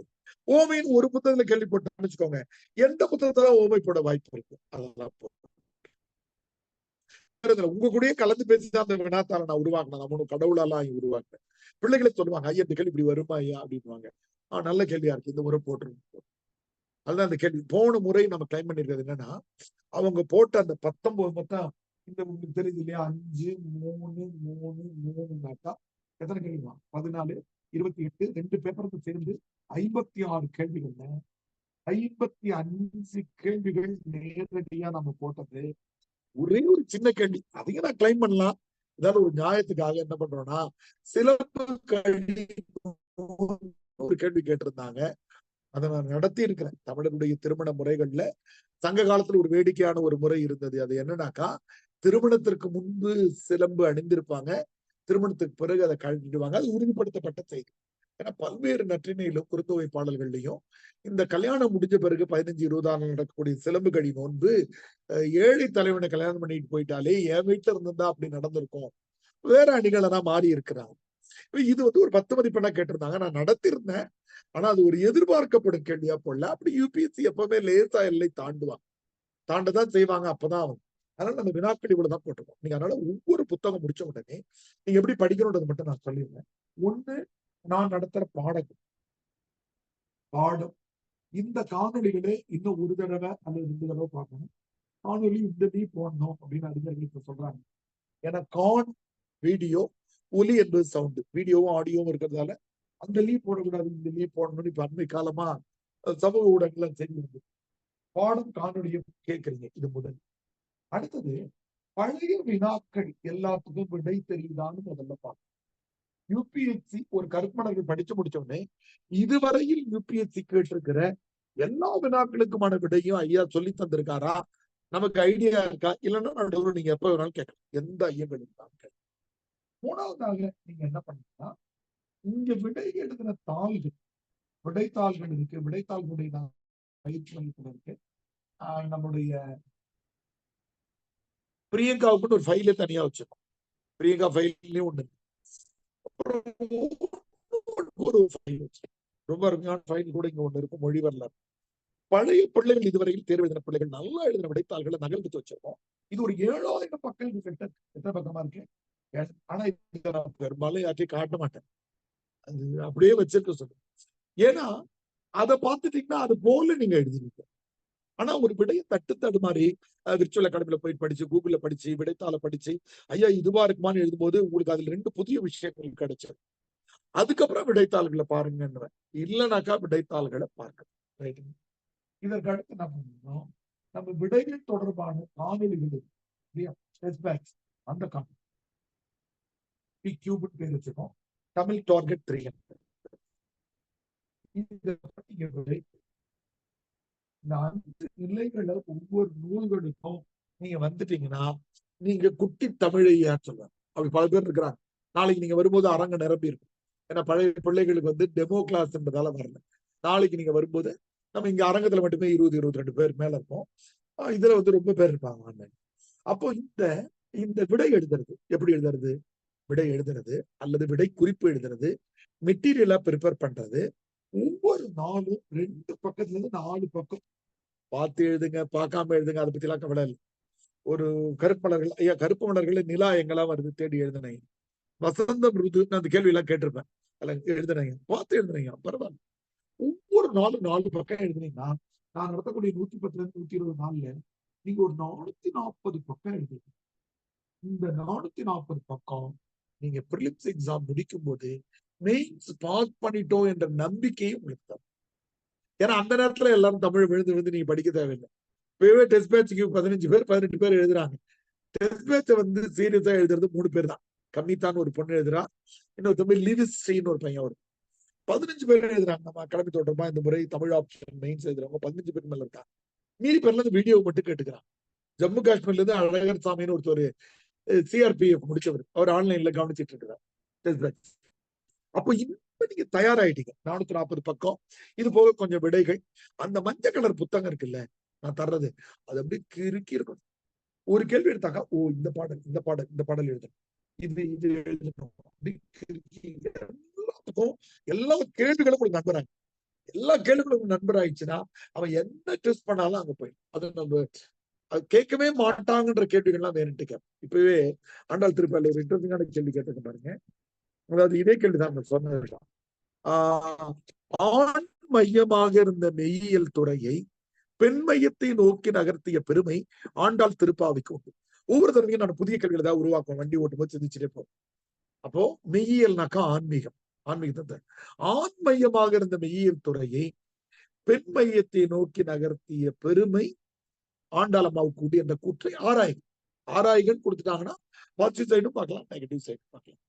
அதுவரையில சமண பௌத்த மதங்களே என்ன சொன்னாங்கன்னா, பெண்கள் கடவுளை அடைய முடியாது, ஆண்களாக பிறந்துதான் அடைய முடியும்னாங்க. அப்புறம் தான் அவங்களே மாத்திட்டாங்க, பெண்கள் துறவிகளா ஏத்துட்டாங்க. அப்போ பெண்கள் அப்படின்ற நிலை, பெண் இன்பம் என்பதிலிருந்து விலகி இருக்கணும்னு பேசுகிற நீத்தல் விண்ணப்பத்தையும் நம்ம படிக்க போறோம். ஆனால் பெண்ணே இறைவனை அடைய முடியும் என்பதையும், இறைவனை தவிர வேறு யாரையும் நான் திருமணம் செய்து கொள்ள மாட்டேன்னு அம்மாவுடைய டிக்ளரேஷனும், காதல் உணர்வை ஆண்கள் தான் சொல்லலான்னு போது இவங்க சொல்றாங்க, கற்பூரம் நாருமோ கமலப்பூ நாருமோ திருப்பவள செவ்வாய்தான் தித்தித்திருக்குமோ மறுப்புசிந்த மாதவன் தன் வாய்ச்சுவையும் நாற்றமும் விருப்புற்று கேட்கின்றேன் சொல்ல ஆடிவன் சென்றேன். கண்ணன்றது ஒரு முத்தம் வேணும் அப்படின்னு சங்கு கிட்ட ரெக்கமெண்ட் பண்றாங்க. பெண்கள் சொல்லக்கூடாது அப்படின்னு சமூகத்துல வச்சுட்டு இருக்கிற சூழ்நிலை.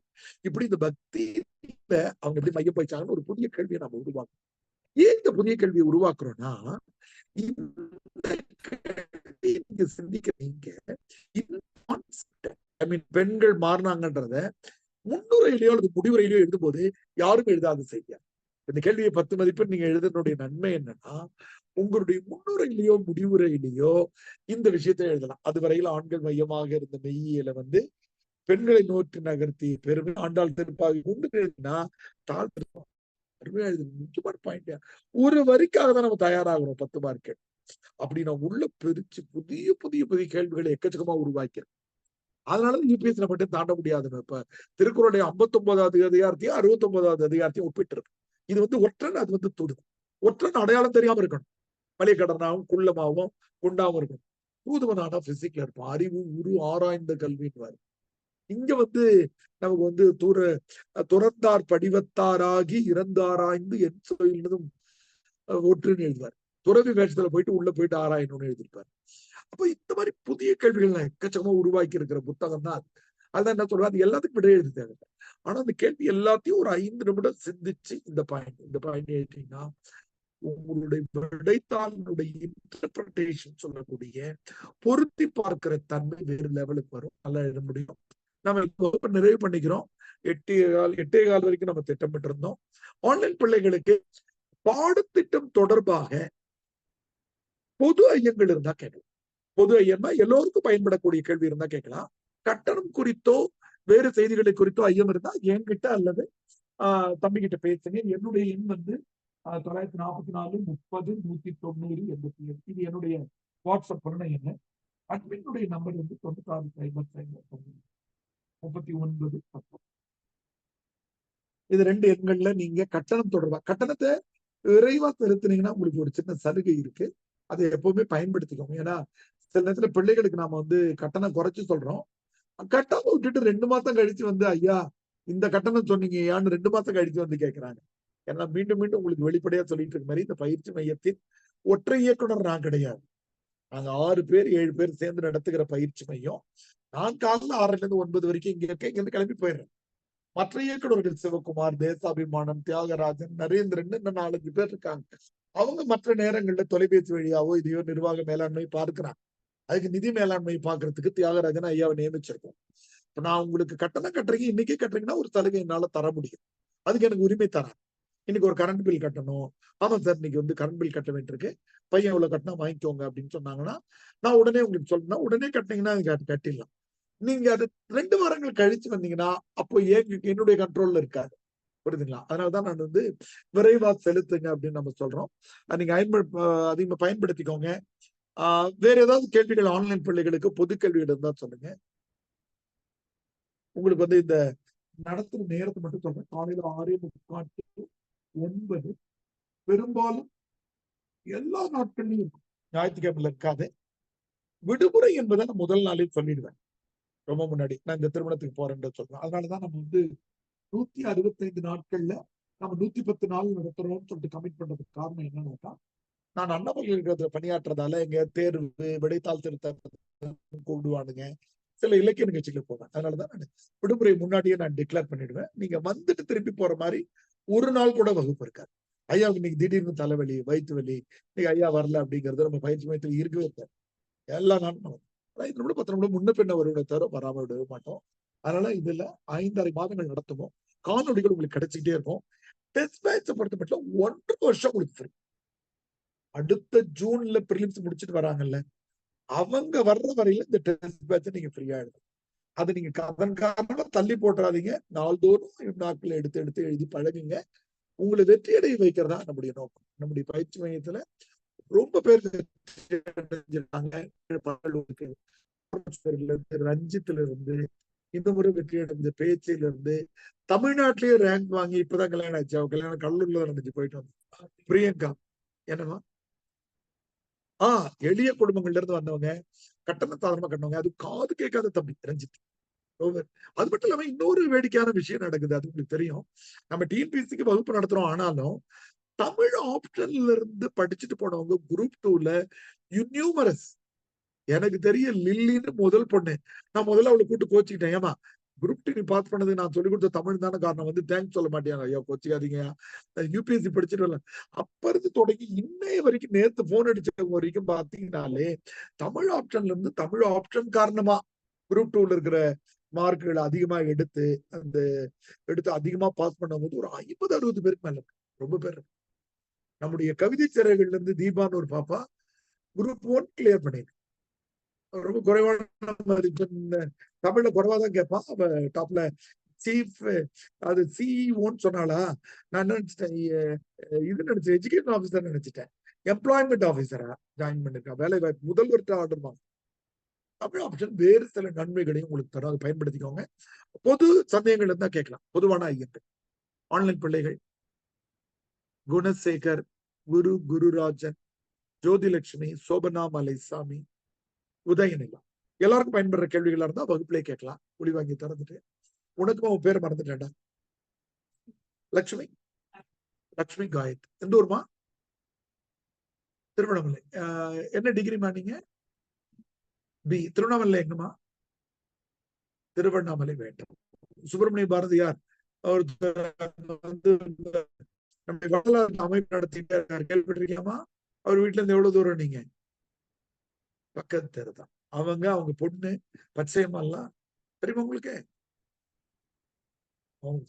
அங்கெல்லாம் நான் வந்து அடிக்கடி பேசிட்டு இப்ப கூட பக்கமா போயிட்டு வந்தோம். சுப்பிரமணிய பாரதியார் இயற்கை அடைஞ்சிட்டாரு. வள்ளலாருக்கான நீங்க கேள்விப்பட்டிருக்கீங்களா ஐயா? வள்ளலுக்கான மிகப்பெரிய அமைப்பு வேட்டவளத்துல வாரந்தோறும் மாதந்தோறும் நிகழ்ச்சி. நானும் ஏற்பாடு பக்கமா போயிட்டு வந்தோம். திருவண்ணாமலையில் நான் உதவி செயற்பொறியாளராக இருந்திருக்கேன். நான் என்ஜினியர் பண்ணேன். ஆன்லைன்ல இருக்கிற பிள்ளைகளுக்கு தெரிஞ்சுக்க வேண்டியதுக்காக நான் பொறியாளராக இருந்துட்டு தமிழ், ஆங்கில, இந்தியில முதுகலை படிச்சவன். நெட்டு தேர்வுல தேசிய அளவுல முதலிடம் வந்தவன் நானு. அதனால மின்வாரியத்துல அங்க பணியாற்றும் போது திருவண்ணாமலை வேங்கிக்கால அலுவலகத்துல நான் 5 ஆண்டுகள் இருந்தேன். வேற ஐயங்கள். நீங்க என்ன டிகிரி தாங்க? BCom central. லயலா எங்க படிச்சீங்க? Oh very good. New college பக்கத்துலதான். உங்களுக்கு எதற்கு இருக்கிற பதிப்பத்துல என்னுடைய புத்தகம் போடுறேன். அந்த ரத்னா ஆஃப் செட் பிரிட்ஜு கீழே கவனிச்சிருப்பீங்கன்னு நினைக்கிறேன். சொல்லுங்கம்மா. வினாவை நாம என்ன புரிஞ்சுக்கிட்டோமோ அது கூட சேர்ந்து உள்ளடக்கம் எடுத்து வினாவை என்னன்னு நீங்க அறமும் அரசியல் இன்றைக்கு இருக்கிற உள்ளாட்சி தேர்தலுக்கான மையமாக இருக்கிறதான்னு புரிஞ்சுக்கிட்டு இருக்கீங்கன்றது இல்லையா? கண்டென்ட்டை வந்து அறமும் அரசியல் நூல்ல இருக்கிற ஏதோ விஷயத்தை எழுதிட்டு போக கூடாது. இந்த கேள்வியை புரிந்து கொண்டு அது கூட சேர்த்து டிராவல் பண்ணும். அது கீவேர்டுன்னு எழுதின பாருங்க.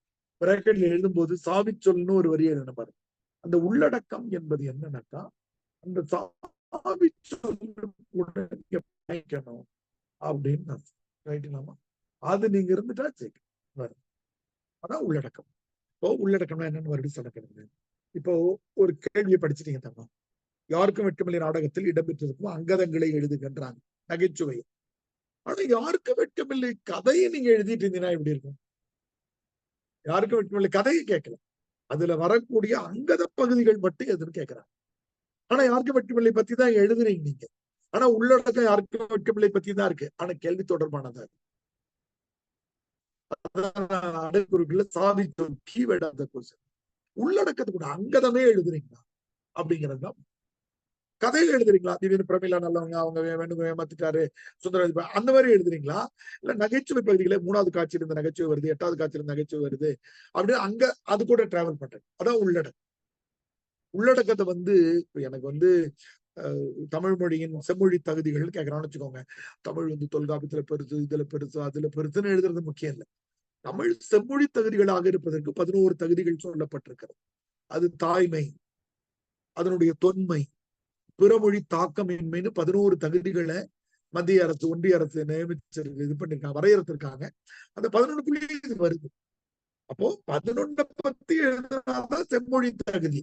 அது இல்லாம நீங்க ஏதோ ஒரு புதிய தலைப்பை போட்டு தமிழின் எதுகை சிறப்பு, தமிழினுடைய மோனை, தமிழினுடைய ஏய்பு தொடைகள் அப்படின்னு எழுதினாக்கா நீங்க விடை எழுதிருக்கீங்களே தவிர உள்ளடக்கத்துல கேள்வி கூட பயணிக்கலன்னா. அதான் இங்கிலீஷ்ல சொல்லிக்கிட்டே இருந்தேன். You should travel with the keyword of the question. You have to establish that. நீங்க விடைத்தாள் திருத்துறவங்களுக்கு இந்த சாவி சொல்லு கூட தான் பயணிச்சுட்டு இருக்கேன்னு தெரியும். புரியுதுங்களா? கம்பராமாயணத்துல ஓமைகள் கேட்டா ஓமைகளை எழுதணும். நீங்க கதையை எழுதக்கூடாது. கதையில இன்னும் ஓமைகளை பயன்படுத்துறாரு.